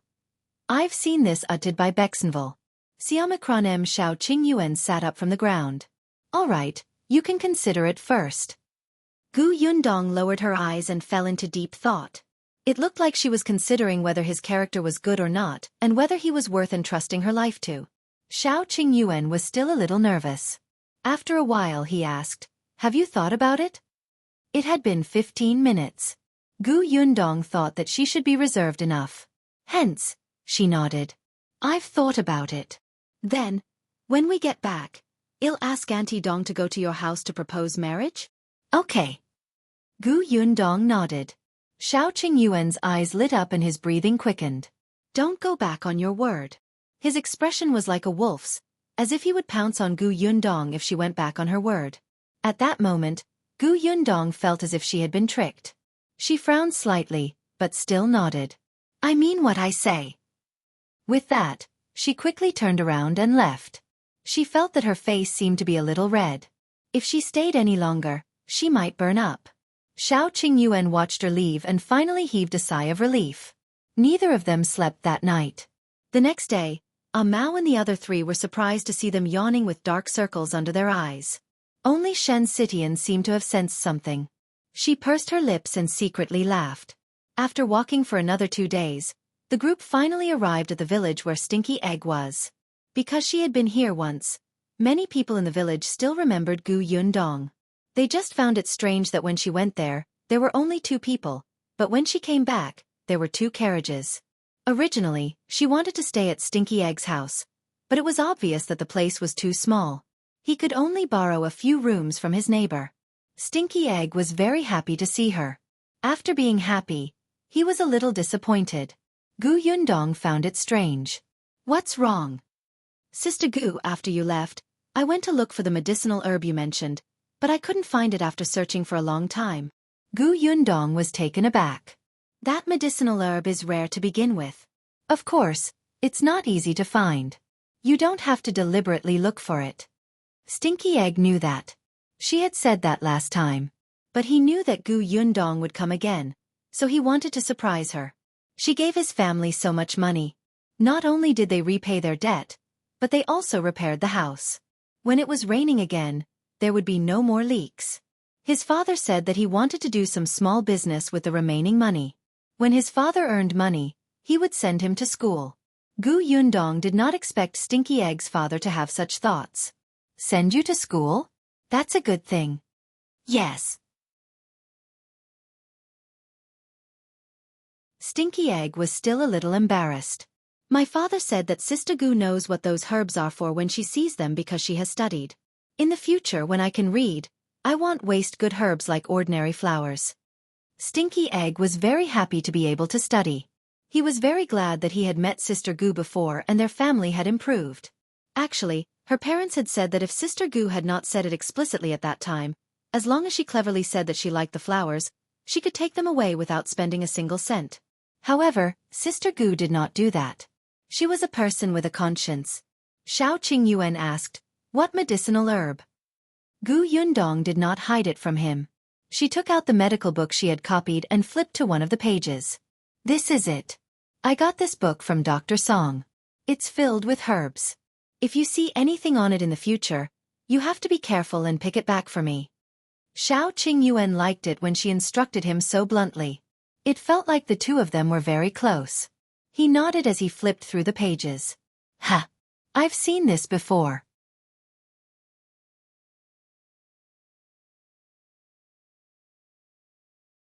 Chapter 363. The Gap Between People Uttered by Bexenville. Siamacron Gu Yundong's eyes widened. Was this for real? She quickly leaned over to take a look. "You've really seen it before?" Xiao Qingyuan nodded and turned another page. "I've seen this too." He turned another 2 pages. "I seem to have seen this too." Gu Yundong was speechless. Didn't Song Dajiang, this liar, say that these were precious and rare herbs? No, maybe he remembered wrongly? After all, there were many similar herbs. She asked in detail. "Are you sure? Is it possible that you saw it wrongly? Where did you see it?" "The environment and habits are written on it. I should be right. I saw it in the mountains. If you want it, I'll pick it for you another day." Xiao Qingyuan could already recognize a lot of words now. He was a fast learner in this aspect. Deep in the mountains? That's right, the deep mountain behind Yongfu village stretched for thousands of miles, but most of the villagers in the surrounding villages were active at the foot of the mountain, picking some wild vegetables, mushrooms, and firewood. Even the hunters were mostly hunting in the periphery. There were very few people who entered the deep mountains. However, Xiao Qingyuan had been there more than once. No one had destroyed or picked them in the deep mountains, so there were definitely many good things. It was not strange for him to see these precious herbs. Gu Yundong's eyes lit up. Was it possible that Bai Muzi, the one her mother needed to treat illnesses, could be found there? She quickly flipped to Bai Muzi's page. "Have you seen this before?" Xiao Qingyuan read it carefully and shook his head regretfully. "I've never seen it before. If I see it again, I'll bring it back for you. Then take a second look and remember what it looks like, in case you forget it when the time comes." Xiao Qingyuan smiled and said, "No need. I'll remember it." "Already?" "It's not just that.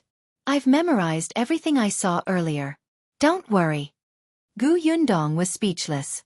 "Didn't you just read it once? Are you sure you're not lying to me?" She glanced at him suspiciously and flipped open one of the pages, covering the words on it. She pointed at the picture and asked, "What's this?" Xiao Qingyuan only glanced at it and quickly explained the characteristics of the herbs. Gu Yundong stole a glance and found that every word was exactly the same. Was there such a huge difference between people? Gu Yundong was a little indignant.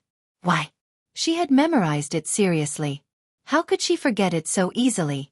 Xiao Qingyuan seemed to have seen that she had suffered a blow. He quickly said, "Actually, I've already forgotten about it." He. There was no sincerity in lying. She threw the book at him. "Since you have such a good memory, take a good look at this book. In the future, when you encounter good medicinal herbs, don't miss a single one." Xiao Qingyuan quickly caught it and agreed without hesitation. "Okay." Gu Yundong felt that he was too obedient and wondered if she had bullied him. After a pause, she added, "It's best if you don't go deep into the mountains. It's too dangerous. It's just picking herbs, not fighting a tiger. It's still easy to get hurt. Then, I'll tell you before I go. And get prepared first?" Gu Yundong was slightly satisfied. She pursed her lips and left. The corners of Xiao Qingyuan's mouth curled up slightly. He covered his chest and felt soft. In the corner, Stinky Egg, who had been completely ignored, finally said weakly, Why did Sister Gu leave? Before he could finish speaking, Xiao Qingyuan glanced at him and turned to leave. The next day, Gu Yundong brought Bian Yuanji and Madame Yang to Bian Mulan's grave. Due to the last repair, the grave looked much tidier.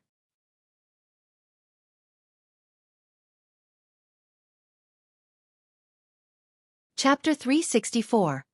Arriving at Fengkai County uttered by Bexenville. Xiaomicron. As soon as Bian Yuanji walked closer, tears streamed down his face. He subconsciously knelt on the ground and sobbed, but he tried his best to suppress his voice. Gu Yundong led Madame Yang to the side, leaving him to talk to Bian Mulan in private. Sister, I'm here to see you. Don't worry, I'm doing very well now. Although Grandpa and second uncle don't like me, you're right. We still have first uncle and fourth uncle. I'm going to first uncle's house now. My cousin said that they're my family. In the future, I won't be alone. I'll live well. I just miss you. If only Big Sis was here too. As he spoke, he couldn't help but wipe his tears. I haven't found father and mother yet, but I know that they're definitely still alive. I'll definitely be able to see them. We're here today to move your grave. I'll bring you along to first uncle's village. In the future, when we reunite with father, mother, first uncle and fourth uncle, you'll be able to see us. You won't be alone here. In the future, I'll visit you every year. Big Sis. He finally broke down in tears. Have a safe journey. He bent down and kowtowed heavily. It had been half a year. His elder sister had been gone for half a year, but Bian Yuanji still felt as if it was yesterday. Now when he thought of Bian Mulan's voice and smile, he still felt as if his heart was being pricked by needles. Such a good sister was gone just like that. She was so young and had never enjoyed life. She had never had a child and had died at the most beautiful age. Her parents had not even seen her for the last time. Bian Yuanji pressed his forehead against the ground, but his heart was filled with bitterness. Finally, he couldn't help but cry out loud. His childish voice was filled with reluctance and despair. Madame Yang, who was not far away, could not help but lean on Gu Yundong's shoulder and whimper. Gu Yundong patted her soundlessly. After a long while, he walked forward and helped Bian Yuanji up, whose face was red from crying and he could barely breathe.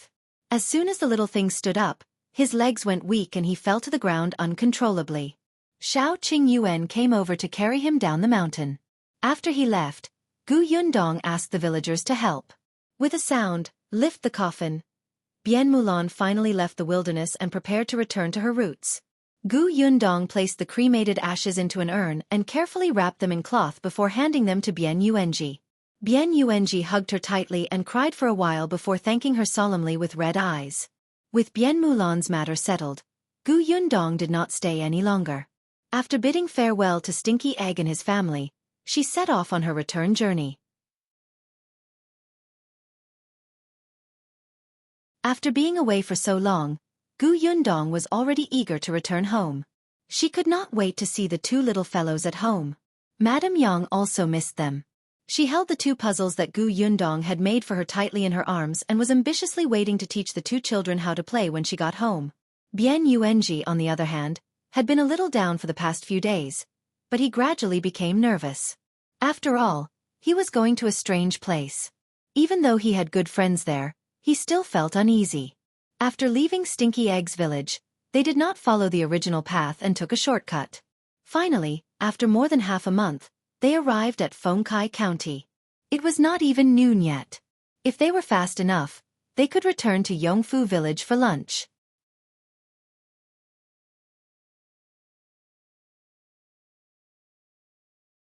Chapter 365. Yongfu village's change uttered by Bexenville. CM Fengkai County was very lively. Shen Citian lifted the curtain and looked outside. She sighed. It's much more prosperous than Jianghu County. Of course. Jianghu County had just experienced a disaster and was in the midst of reconstruction. How could it compare to Fengkai County? Bian Yuanji, who was in a daze, could not help but come over to take a look. There were many vendors on the road. All kinds of shouts and hawking sounded one after another. He even heard the sound of striking iron and the shouts of the waiters at the inn along the way. Everyone's faces were filled with smiles and satisfaction, as if they were from a different world than Jianghu County. Gu Yundong sat beside him and said in a low voice, "Don't be afraid. We're just going to first uncle's house. Think about it. You'll be able to see your best friend, Shu, soon. Aren't you happy?" Of course I'm happy. Bian Yuanji immediately said, "Cousin, I'm not afraid. I'm just not used to it." Gu Yundong patted his head. "It's all right. We weren't used to it when we first arrived. You'll get better in time." Hearing her words, Bian Yuanji couldn't help but think of when Shu first came to this county. Was he as lost and helpless as him? Suddenly, Bian Yuanji wasn't so nervous anymore. What's going on over there? It looks so lively." Shen Sitian suddenly pointed at a restaurant beside them and asked. Gu Yundong glanced at it. It was Lu Weiss Jinxiu restaurant. It was usually quite lively, but today, Gu Yundong had heard Lu Wei complain that these students were the most annoying. It would be fine if their family was rich and generous, but if their family was poor and liked to pretentiously gather in the best restaurant in the county, it would really be a headache. These people usually stayed for an entire day. They didn't eat much and kept talking, affecting others. If the boss asked them to leave, these people would scold the boss for being unscrupulous and greedy. In Gu Yundong's opinion, they should not be spoiled. It was a restaurant and a business to begin with. If you want to eat, eat. If you don't, scram. Could Shu be inside? You said that Shu is also studying in school now. Will he also come here to discuss knowledge with others? Bian Yuanji looked forward to it. Gu Yundong waved her hand. He's still young and has just entered the school. He won't appear here. He should still be in school. Let's go back to Yongfu village first. When Shu comes back and sees us, he will definitely be very happy. Yeah. The carriage gradually drove away. Not long after they left, a small figure raised his head and puffed out his chest. He walked into Jinxiu restaurant in an awe-inspiring manner. Gu Yundong was in a hurry to go home, so she did not check out the shops in the county. She only glanced at them when she passed by and saw that everything was normal. Zhuangzi was welcoming the guests enthusiastically, so she put down the curtain. The carriage soon arrived at Yongfu village. Gu Yundong watched from afar and felt that Yongfu village seemed to have changed a lot in the few months she had been away. However, as soon as they entered the village, they heard the sound of horse hooves behind them. Gu Yundong vaguely heard a familiar voice. "Excuse me, please excuse me."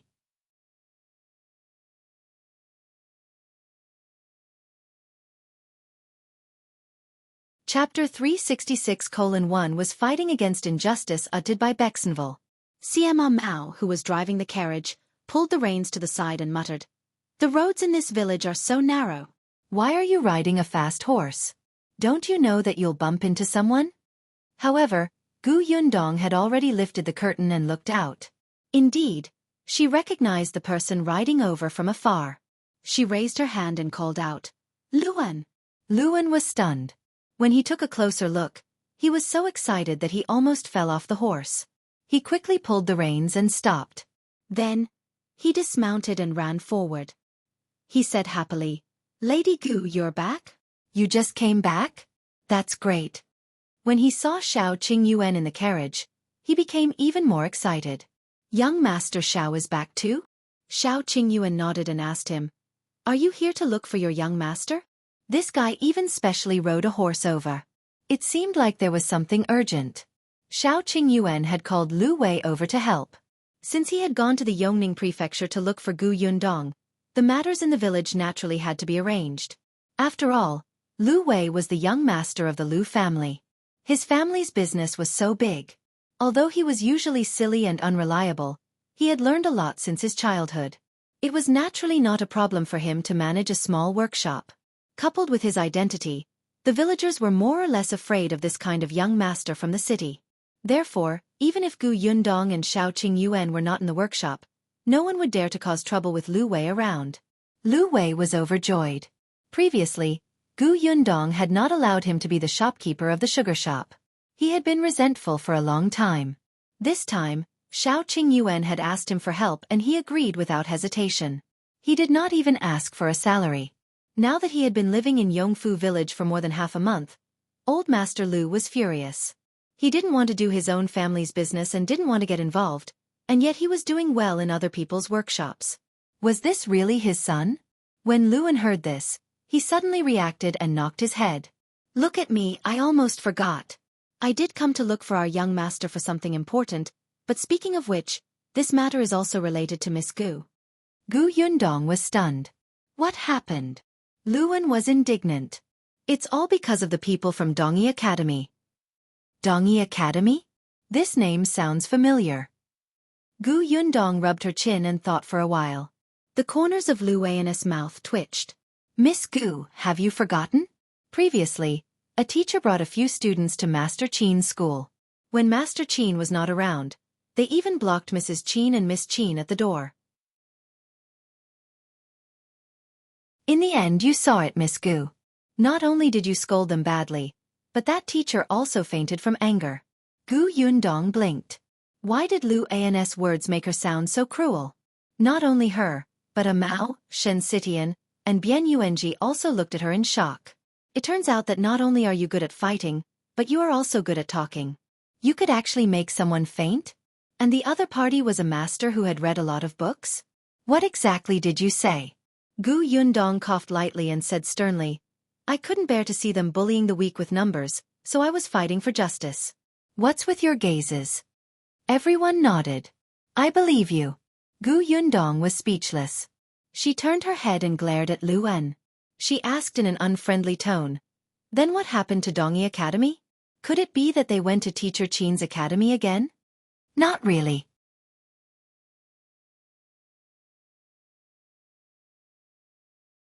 Chapter 367.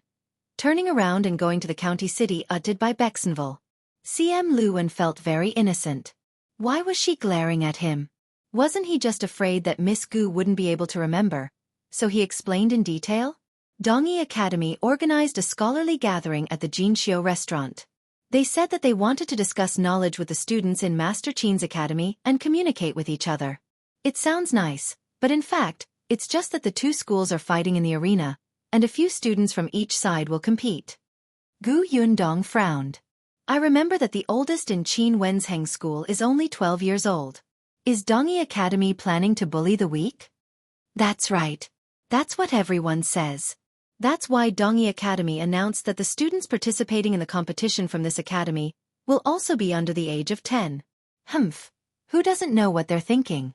To meet the requirement of being under the age of 10, they could find some 9-year-olds. Luan was very angry when he said that. Not only were Teacher Qin's students young, but there were also very few of them. There were less than 20 of them in total. However, Dongyi Academy had said that although Teacher Qin had few students, Teacher Qin's requirements for disciples were especially strict. Therefore, his students were all talented and smart prodigies. To be honest, Dongyi Academy was at a disadvantage. They had never seen such a shameless person. When scholars were shameless, nobody could compare to them. Where's Qin Wenzheng? Xiao Qingyuan asked. Luan pulled a long face. They only dared to be so arrogant when Mr. Qin wasn't around. 2 days ago, Mr. Qin left Fengkai County. It seems like there's something urgent. He hasn't returned yet. They were taking advantage of him. Gu Yundong thought about Qin Wenzheng's identity and found it easy to understand the sudden situation. That's why you're in such a hurry to look for your young master. Could it be that Lu Yi is also involved? The corners of Lu Wei's mouth twitched. Then he looked at her sympathetically and said, It's not just our second young master. Miss Younger Brother is at Jianghu restaurant now. Moreover, Dongyi Academy specifically asked him to participate in one of the competitions. They probably found out that he's your younger brother. They had suffered a loss at Gu Yundong's hands, and now they were trying to get it back from Gu Yunshu? How could that be? Gu Yundong could not help but laugh. Was there something wrong with the people of Dongyi Academy? She suddenly said to a Mao who was driving, Turn around and go to the county city. Now. Yes. Gu Yundong nodded.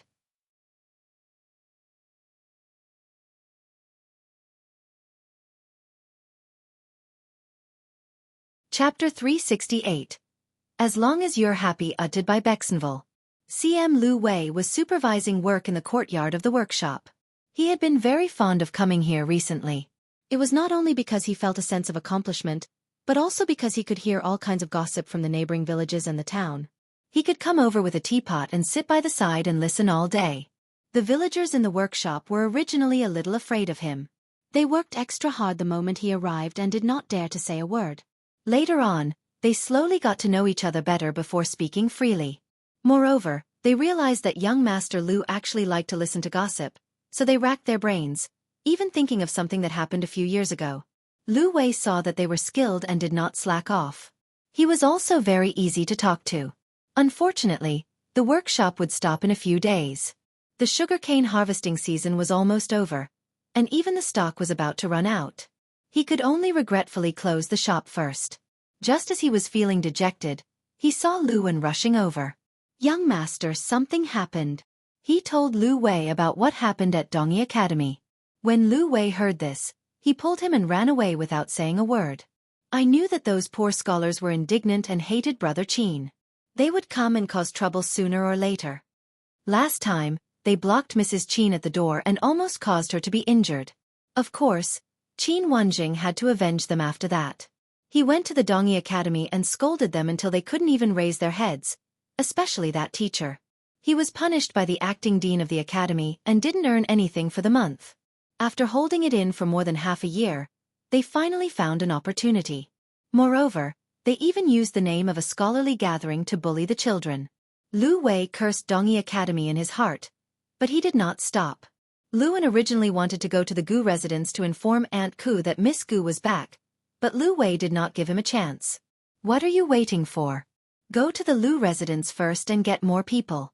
Otherwise, it'll be at a disadvantage if we quarrel later. I'll go to Jianghu restaurant to take a look first." Lu Wen was pushed onto the horse and walked far away before finding an opportunity to say, "Young master, I bumped into Miss Gu and young Master Xiao at the entrance of Yongfu village just now. They're back."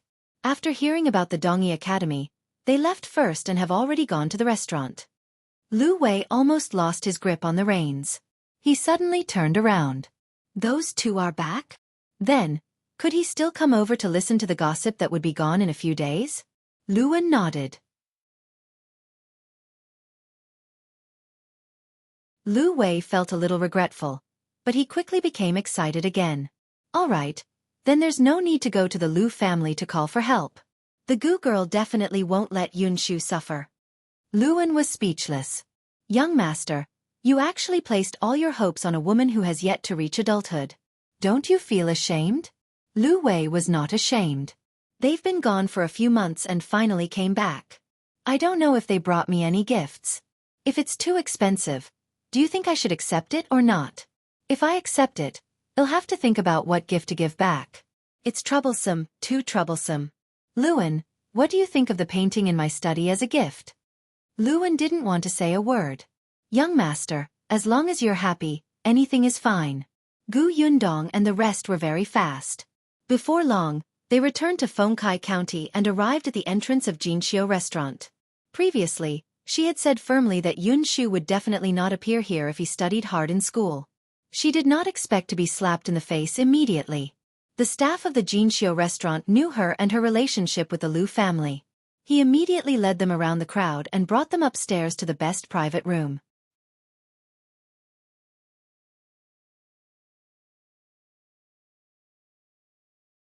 Chapter 369. Walk Proudly uttered by Bexenville. CM It was already very lively downstairs. Gu Yundong looked down and did not see Yunshu and Lu Yi. He asked the waiter, "Where are your second young master and the rest?" Replying to Miss, "The students from the two academies are staying in the other rooms. The competition will not start for another hour. Second young master's academy's room is the second room on the left. Miss, do you want to go over and take a look?" "No need. Serve us food first. We've been traveling for most of the day. I'm exhausted." "All right," the shop assistant replied and immediately went downstairs. After they left, Shen Sitian asked in a low voice, "Yundong, are we really not going to take a look first?" Gu Yundong lowered her eyes and thought for a moment. "Let's wait for a while. If they are preparing for the competition and we disturb them, it will only cause trouble." She felt that Yunshu was not an impulsive person. Lu Yi was more like a little adult. Since he had agreed, he should be confident. At this moment, in the second room on the left, there were more than 10 children standing or sitting. The oldest was only 12 years old. His name was Junken. He was solemnly patting Gu Yunshu's shoulder. Yunshu, you're the youngest here and the last to enter the school. Coupled with your sister, they will definitely target you. However, don't be afraid. We just have to win 2 of the 3 matches. Gu Yunshu had only been in school for less than half a year. In fact, the earliest students here came to the school 2 years ago. Lu Yi was only half a month earlier than Gu Yunshu. However, the difference was that Lu Yi was the young master of the Lu family. Even before he entered the school, he had been enlightened by his family. Compared to Gu Yunshu, who had fled thousands of miles to this place without enough food and clothes, his starting point was much higher. Although Gu Yunshu could read before he entered the school, he could only read. He had not even memorized the 3-character classic. When Junken thought of this, he could not help but sigh again. Unfortunately, those who can participate in the competition must be under 10 years old. I'm not qualified. Gu Yunshu clenched his small fists and snorted coldly. I'm not afraid. My elder sister said that we have to treat our enemies as cruelly as if hailstones had smashed through their heads. Moreover, we are not allowed to give them a chance to fight back. They can come over and see if I can beat them to death. The children were speechless. Junken rubbed his forehead. Yunshu, we're fighting in literature, not martial arts. Even if it was martial arts, with this kid's small body, he could not defeat them. Gu Yunshu nodded. Of course I know. I'm not afraid of literary battles.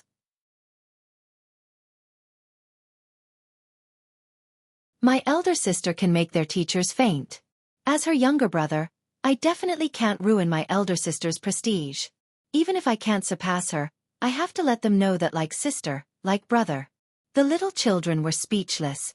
It was actually fine for such prestige to break. Don't cry. I'm very confident. My elder sister said that it's very important to compete in aura with others. When we walk out later, we have to at least raise our heads, puff out our chests, and suck in our stomachs.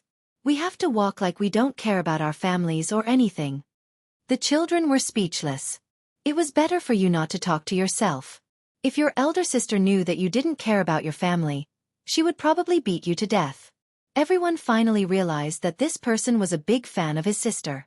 He probably still didn't know what kind of competition he was going to face, right?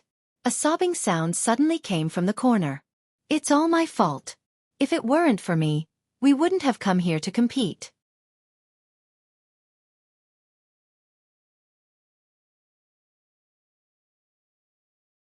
Chapter 370:1 AM Very confident uttered by Bexenville. CM The children looked at Xiayu, who was squatting on the ground. He was only 7 years old, and his face was filled with self-blame. If it weren't for the fact that I couldn't stand their provocation and agreed to this gathering on impulse, you wouldn't have been implicated by me and gotten involved in this mess. In the end, it might damage the reputation of our academy and made Sir suffer humiliation. How can you be blamed for this? Junken was the oldest person here after all, and he acted like a big brother. You fell into a trap to protect our little junior sister. We can only blame Dongyi Academy for being too despicable. Dongyi Academy was deliberately trying to tarnish Qin Anning's reputation in front of the impulsive Xiayu. Qin Anning had a volatile personality, and would rush out in less than 15 minutes of silence to play until she was drenched in sweat. Her personality was more like a boy's. They said that she was a country bumpkin and did not have the temperament of a lady from a wealthy family. At the same time, they questioned that if Master Qin could not even teach his daughter well, how could he bring up a knowledgeable and qualified student? When Xiayu heard them continuously insult his junior sister and teacher, how could he endure it? In the end, there was this scholarly exchange gathering, but it was actually just a competition between students under the age of 10 from the 2 schools.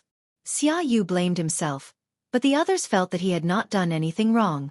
They all comforted him not to think too much. Gu Yunshu patted him on the shoulder and said, "At that time, any man would agree." "What man? You're just a 6-year-old kid. Don't say such things."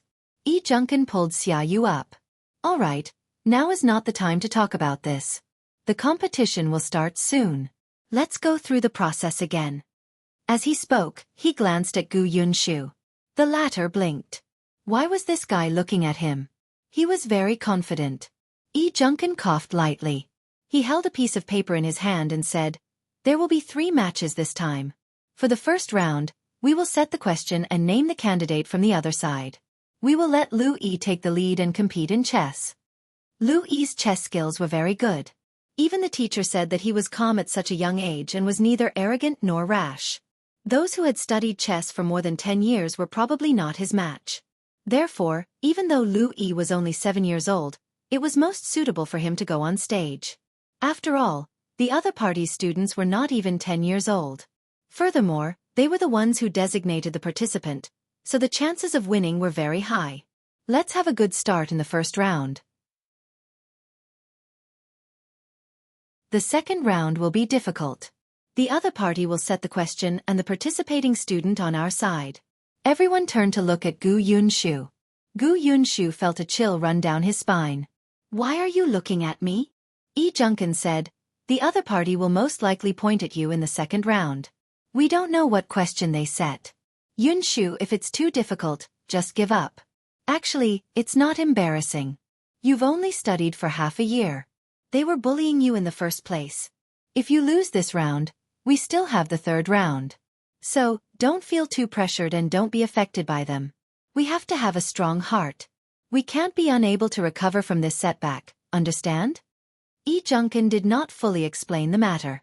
The Dongyi Academy had paid a lot of attention to Gu Yunshu because of what happened to his elder sister last time. Junkin was afraid that when he lost, they might say some nasty words to avenge their teacher's humiliation. However, Gu Yunshu was still young. When the time came, he would be dealt a huge blow. What if he got tired of studying?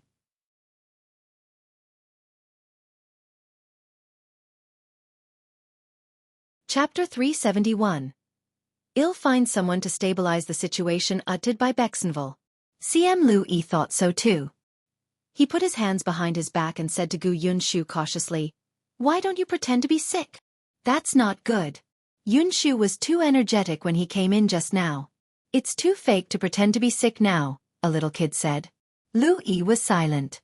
He regretted not letting the waiters carry him in when he came in. Junkin waved his hand. "That won't do. We can only compete. As long as Yunshu treats it normally." Everyone thought of Gu Yunshu's ability to comfort himself by talking to himself. He should probably be able to treat it normally.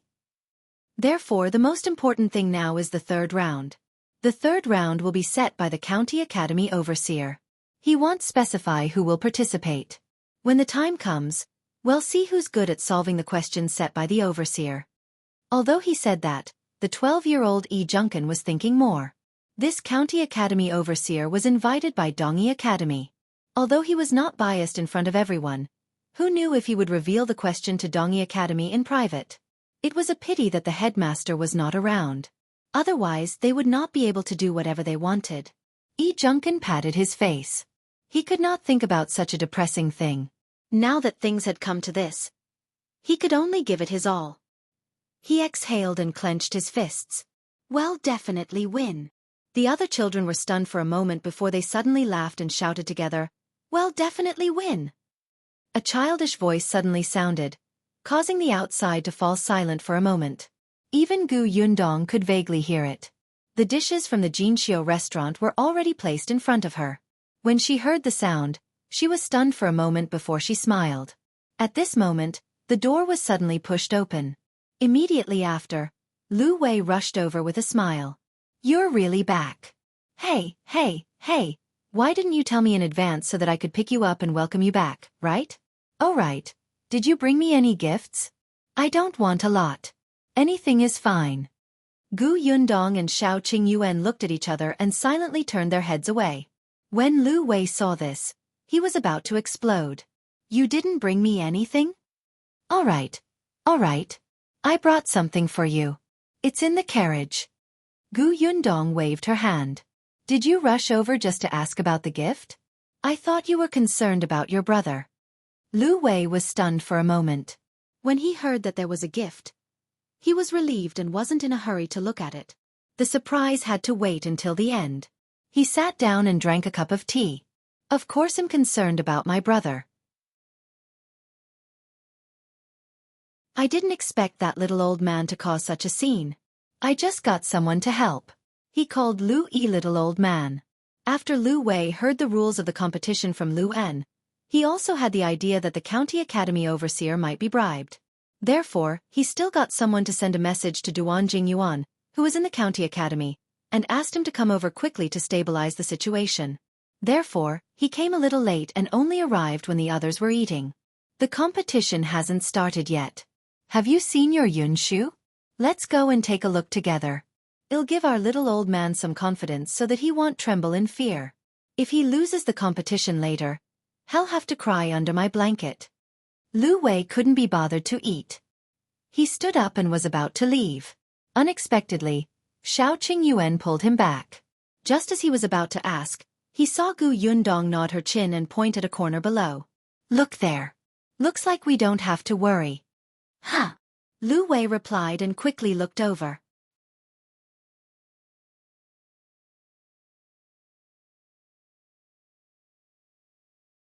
Chapter 372. Gu Yunshu was squeezed out by Bexenville. There were people coming and going downstairs, but there were two people sitting in an inconspicuous corner. One of them lowered his head and covered half of his face with a fan. Lu Wei didn't recognize him. However, he knew who the person sitting next to him was. Even though this person had her head slightly lowered, Lu Wei could still tell that this was Madame Gu.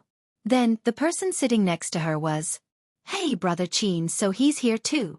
This gathering was decided at the last minute yesterday afternoon. Madame Gu knew the ins and outs of the matter, and also knew that those people actually made use of her daughter. She was furious. At that time, she packed up and went to the prefectural city to look for Qin Wenzheng.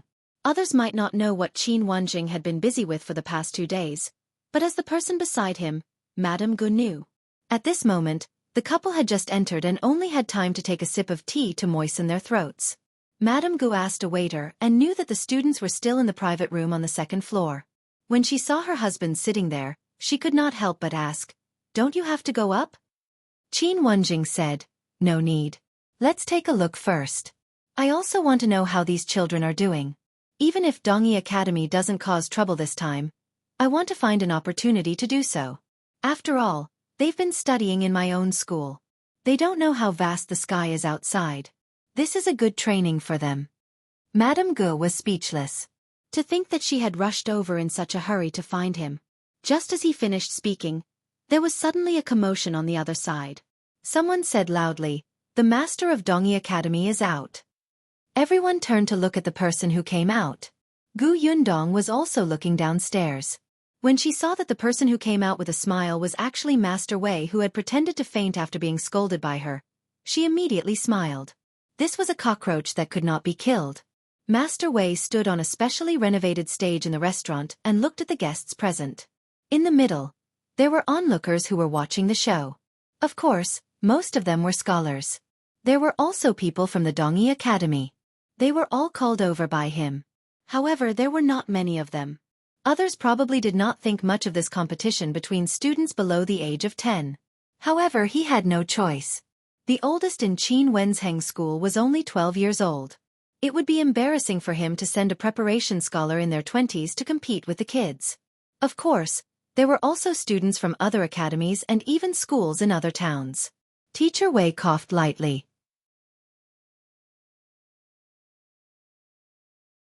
Although today's gathering is a competition, it's more of a sparring session. It doesn't matter which side loses. What's important is what you may learn. Most of them didn't think much of it. Lu Wei, who was upstairs, snorted coldly as he munched on a chicken drumstick. So what if you're bullying them? You even have to find a dignified excuse. How embarrassing. They're out. They're out. Isn't that Yunshu? Bian Yuanji suddenly pointed downstairs and shouted. Lu Wei blinked. When did a child appear in the private room? Whoa, so many people? When did they arrive? Just as Lu Wei was about to ask, he saw Gu Yundong's lips twitch violently as she looked downstairs. The others were also laughing silently. He looked down suspiciously and saw Gu Yunshu standing with his head held high and his chest puffed out. He looked straight ahead, as if he was about to go to the battlefield. And he was the last in the line. Moreover, because he was short, No one could see him. The crowd behind him squeezed him out of the line.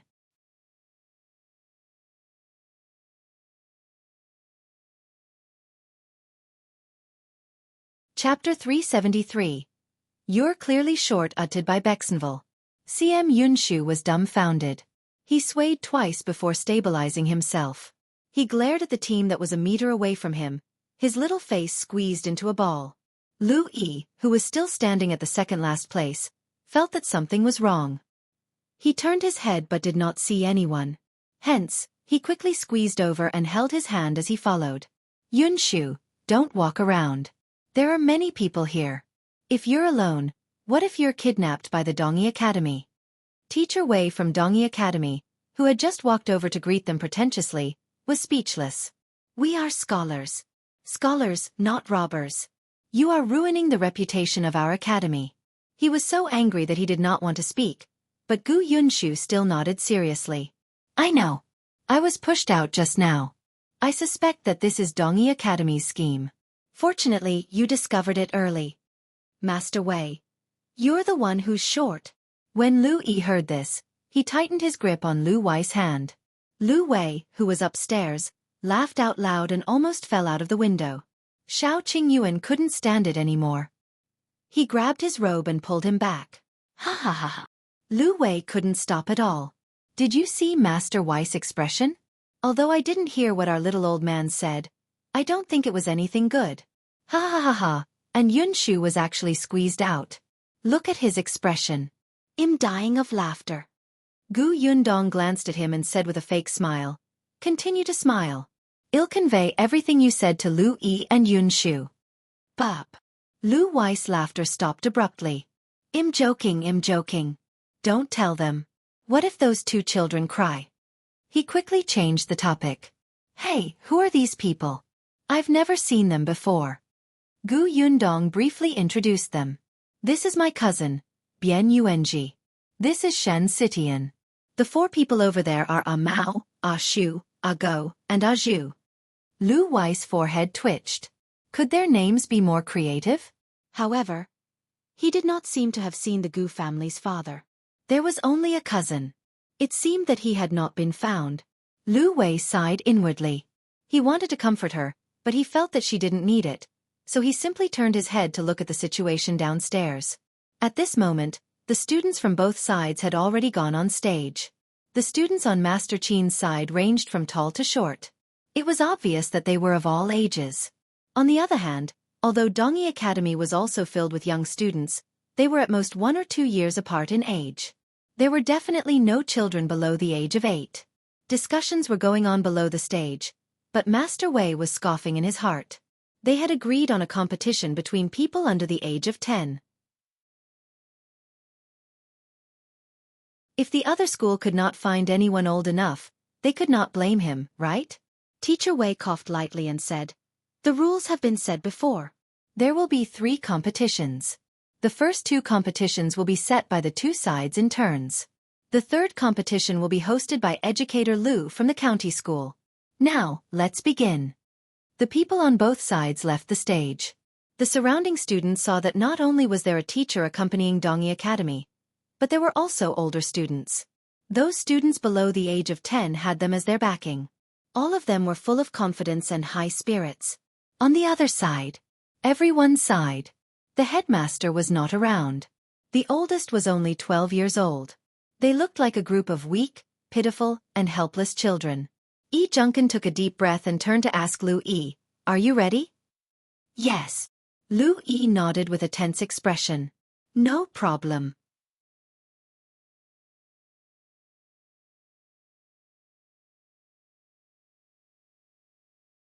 Chapter 374.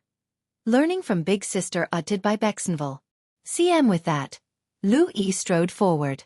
With his hands behind his back, he said in an old-fashioned manner, our first match is chess. I'll compete. Yi Junkin took out the chess pieces and placed them on the high platform. Dongyi Academy had no objections and let Lu Yi choose his opponent. Lu Yi looked at the students and finally pointed to the last one. Him. The teacher had said that chess players had to be calm and patient. They had to slowly figure out the strategy for the game. Otherwise, They would lose everything if they made a single mistake. Hence, after looking around, Lu Yi chose the person who looked the most impatient. That person also walked out of the group and stood on the stage with his hands behind his back. He and Lu Yi greeted each other and sat on the two sides of the chessboard. One of them held a black piece while the other held a white piece. The person who acted as the referee was the overseer. When it came to chess, winning was winning. The main role of the referee was to prevent people from regretting their moves or spending too much time. However, they were all self-proclaimed scholars here, so they naturally did a good job on the surface. They would not regret their moves or go back on their word. Lu Yi was mentally prepared, but he did not expect the other party to admit defeat within half an hour. I really don't have much talent in chess. I'm destined to lose, so I won't waste everyone's time. Let's move on to the next game. He was straightforward and generous, admitting defeat readily. On the contrary, many people felt that this person had the bearing to lose. Lu Yi looked at the chessboard and felt like he was holding back his anger. He couldn't even spit it out. This person's chess skills were indeed average, but he could clearly last for a period of time. However, if they continued to play, Dongyi Academy would only lose even more miserably. It might even highlight Lu Yi's superb chess skills at such a young age. How could Teacher Wei allow them to step on his students' weaknesses to improve their reputation? Therefore, he decided to surrender halfway. After all, the second round was the focus of his preparations. Upstairs, Lu Wei frowned. The other party did it on purpose, right? Our little old man looks very unhappy. Gu Yundong lowered her eyes. It seemed that they were not only going to humiliate the losers, but also the winners. This scholar's scheming made people feel inferior. Downstairs, Madame Gu also frowned. You really don't need to go over? Qin Wenzheng shook his head. No need. Lu Yi will be able to adjust himself soon. As expected, as soon as he finished speaking, Lu Yi pursed his lips and solemnly walked to Gu Yunshu's side. Next, it's up to you. Remember, if the other party is too strong and chooses your weakness, then you should be like that person just now and admit defeat quickly. In any case, Yunshu was the youngest. No one would laugh at him. However, the effect might not be too good after copying Dongyi Academy's method. Everyone might even find it boring. No one wanted to see someone admit defeat so early. The first round was fine, but if the second round was still like this, they would be criticized. Gu Yunshu clenched his fists. I won't admit defeat. At most, he would scold the other party until they fainted. He would learn from Eldest's sister. As expected, a student from Dongyi Academy chose Gu Yunshu as his opponent. There was even a malicious smile on his face as he looked at him provocatively. Yunshu walked up the stage calmly. The other party was taller than him. He puffed up his cheeks and was a little angry. When he looked up, his neck was tired, so he decided to keep his eyes lowered. Hence, the other party's provocative gaze was ignored by him.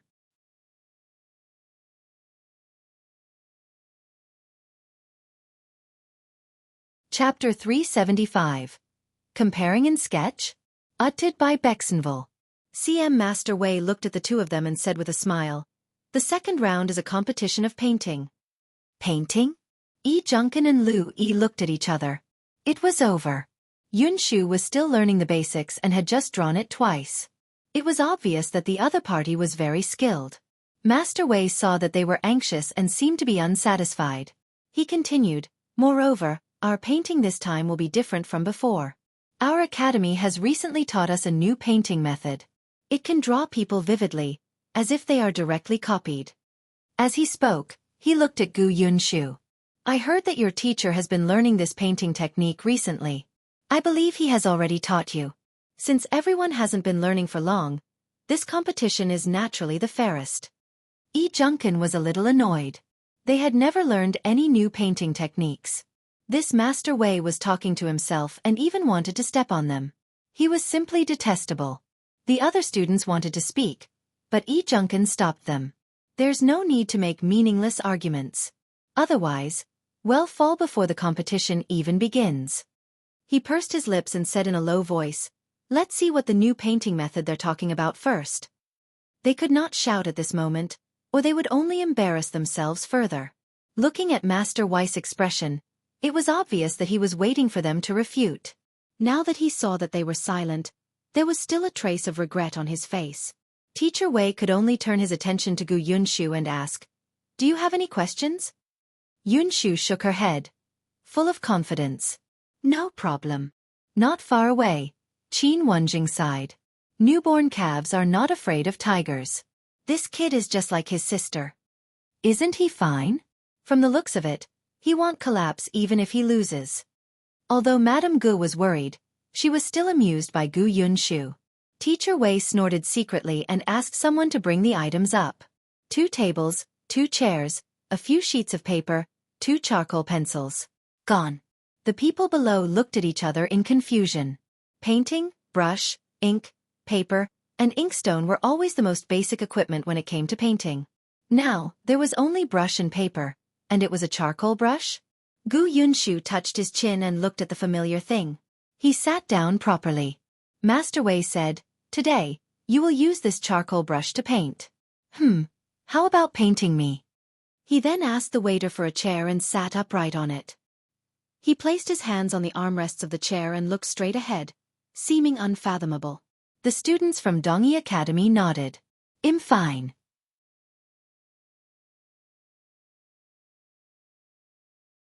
With that, he sat down and pondered for a moment with the charcoal brush in his hand before starting to work.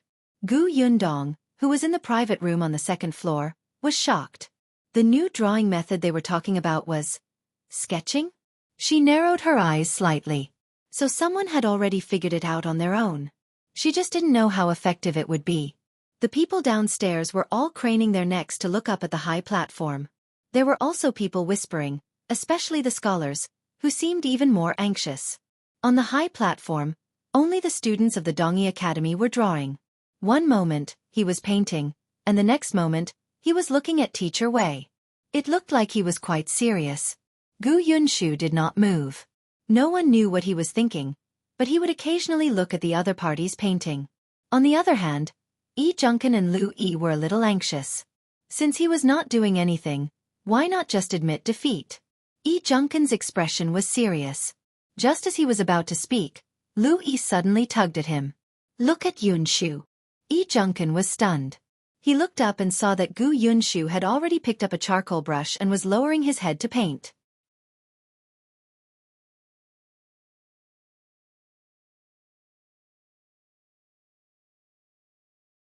Chapter 376. Don't Move Utted by Bexenville.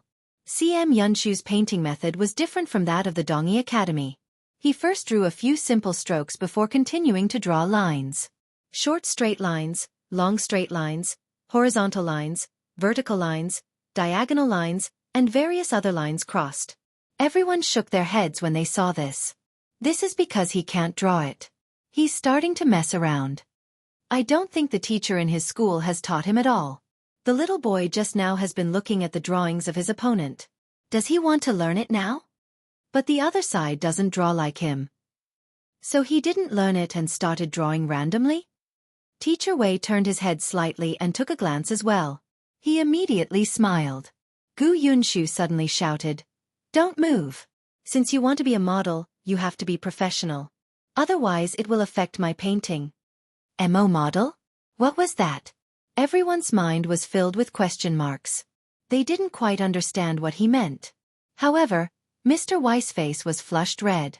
Although he did not understand what the model meant, he understood that he was moving around and affecting the kid's painting.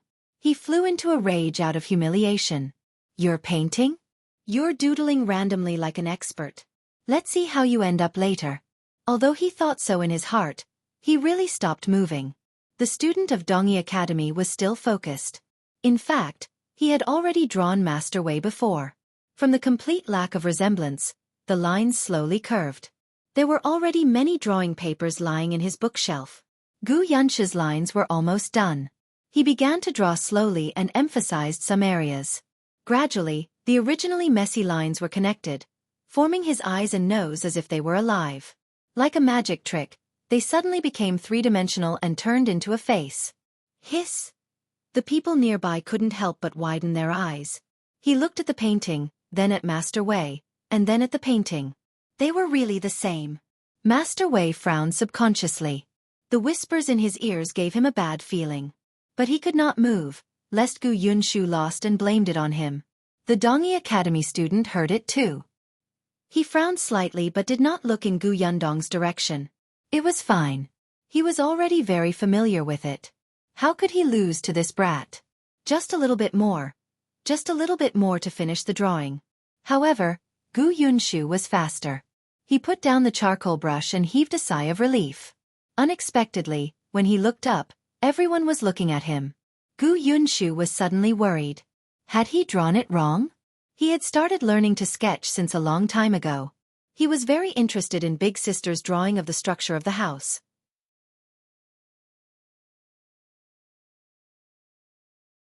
At that time, Big Sister had taught him to draw the simplest square wooden box. Later on, he drew pears, vegetables, cups, jars, and various other things. Then he drew people. However, Eldest Sister said that this painting could not be spread out and that no one could know that she had taught him. Unless one day, there was someone outside who knew how to draw like this. Today, when he saw the charcoal brush taken out by Dongyi Academy, he had been guessing. Then, when the other party drew the outline, he realized that he could draw outside. Although the order of painting was different and he started from the lines, it didn't matter as long as he drew well. But why was everyone looking at him with burning eyes? Could it be that he had done something wrong? He was a little flustered. What should he do? Finally, Dongyi Academy finished drawing. The other party put down his brush. As the model, Mr. Wei secretly heaved a sigh of relief. He wanted to rush up and take a look, but he had been sitting for too long. His old bones were too stiff to move.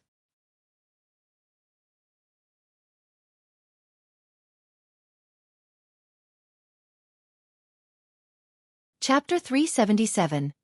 Qin Wenzheng is here uttered by Bexenville. CM It was County Academy Overseer who picked up the two paintings and looked at Master Wei with a complicated gaze. He said, "It seems that I don't have to judge. Everyone knows whose painting skills are better." Teacher Wei stood up slowly and raised his chin confidently. However, in the next moment, the overseer's words struck him like a bolt of lightning, almost breaking his bones. "I now announce that the winner is Gu Yunshu." Impossible. Teacher Wei suddenly regained his strength. He strode forward with his stiff legs and walked in front of the County Academy teacher. He snatched the paintings. When he saw Gu Yunshu's painting, his eyes widened in disbelief. How was this possible? Impossible. He had secretly gotten someone to get information from these students. Qin Wenzheng had never taught these people this painting method. He heard that Qin Wenzheng was still thinking about how to do it. Qin Wenzheng would not rashly teach his students things that he had yet to understand. However, looking at Gu Yun's painting, it was obvious that he was very familiar with it. It was impossible for him to draw it so realistically without more than half a year of practice. Educator Lu secretly sighed and took back the two paintings. Today's competition was originally best of 3. Now that Teacher Qin's students have already won 2 consecutive rounds, there's no need to start the 3rd round. As he spoke, he cared about Dongyi Academy's reputation and added, "However, we agreed that this is just a sparring. Winning or losing doesn't matter. At least everyone present today has seen this very special new painting method. Even I've broadened my horizons and benefited greatly." He laughed as he spoke, but Teacher Wei did not seem to appreciate it. He still could not accept the fact that he had lost 2 rounds in a row. That's impossible. He definitely didn't draw this. He must have. Before he could finish speaking, he was interrupted by a mocking voice from behind. How is it impossible? Under everyone's eyes. Could it be that my student cheated? Everyone looked back and saw Qin Wenzheng walking over with a dark expression. Although he looked calm, he was screaming in his heart. Especially when he saw Gu Yunshu's painting, he almost could not stop himself from taking it over for a good look. Yi Junkin and the others surrounded him happily. Master, you are back? Teacher, we won." Qin Wenzheng nodded slightly. "Yes, you guys did well." The little kids, who were praised, were so happy that their faces turned red. One had to know that the teacher was usually very serious. It was too difficult to hear praise from him. Qin Wenzheng looked at Teacher Wei again and sneered. Dongyi Academy is indeed dignified. You bullied a group of children when I wasn't in school. In the end, You lost twice to our school. Now, you're starting to go back on your word? I want to ask your dean, are the teachers of Dongyi Academy all people who take advantage of others and bully them without any self-restraint or dignity? You! Teacher Weiss' face turned green and white, but he could not refute. On the other hand, a group of people quickly walked over from outside the Jianghu restaurant. The leader was the acting dean of Dongyi Academy. Since Dongyi Academy has lost, we naturally won't go back on our word. He walked in front of Qin Wenzheng and bowed deeply. He said apologetically, "This matter is my Dongyi Academy's fault." Master Wei made his own decision and urged the students to compete with the other academies in private. He violated the big taboo of our Dongyi Academy. Master Qin, don't worry. Dongyi Academy will definitely give you an explanation. You're tuning in to the Wisdom Diary YouTube channel. Don't forget to subscribe and join us on this journey to catch the most captivating stories.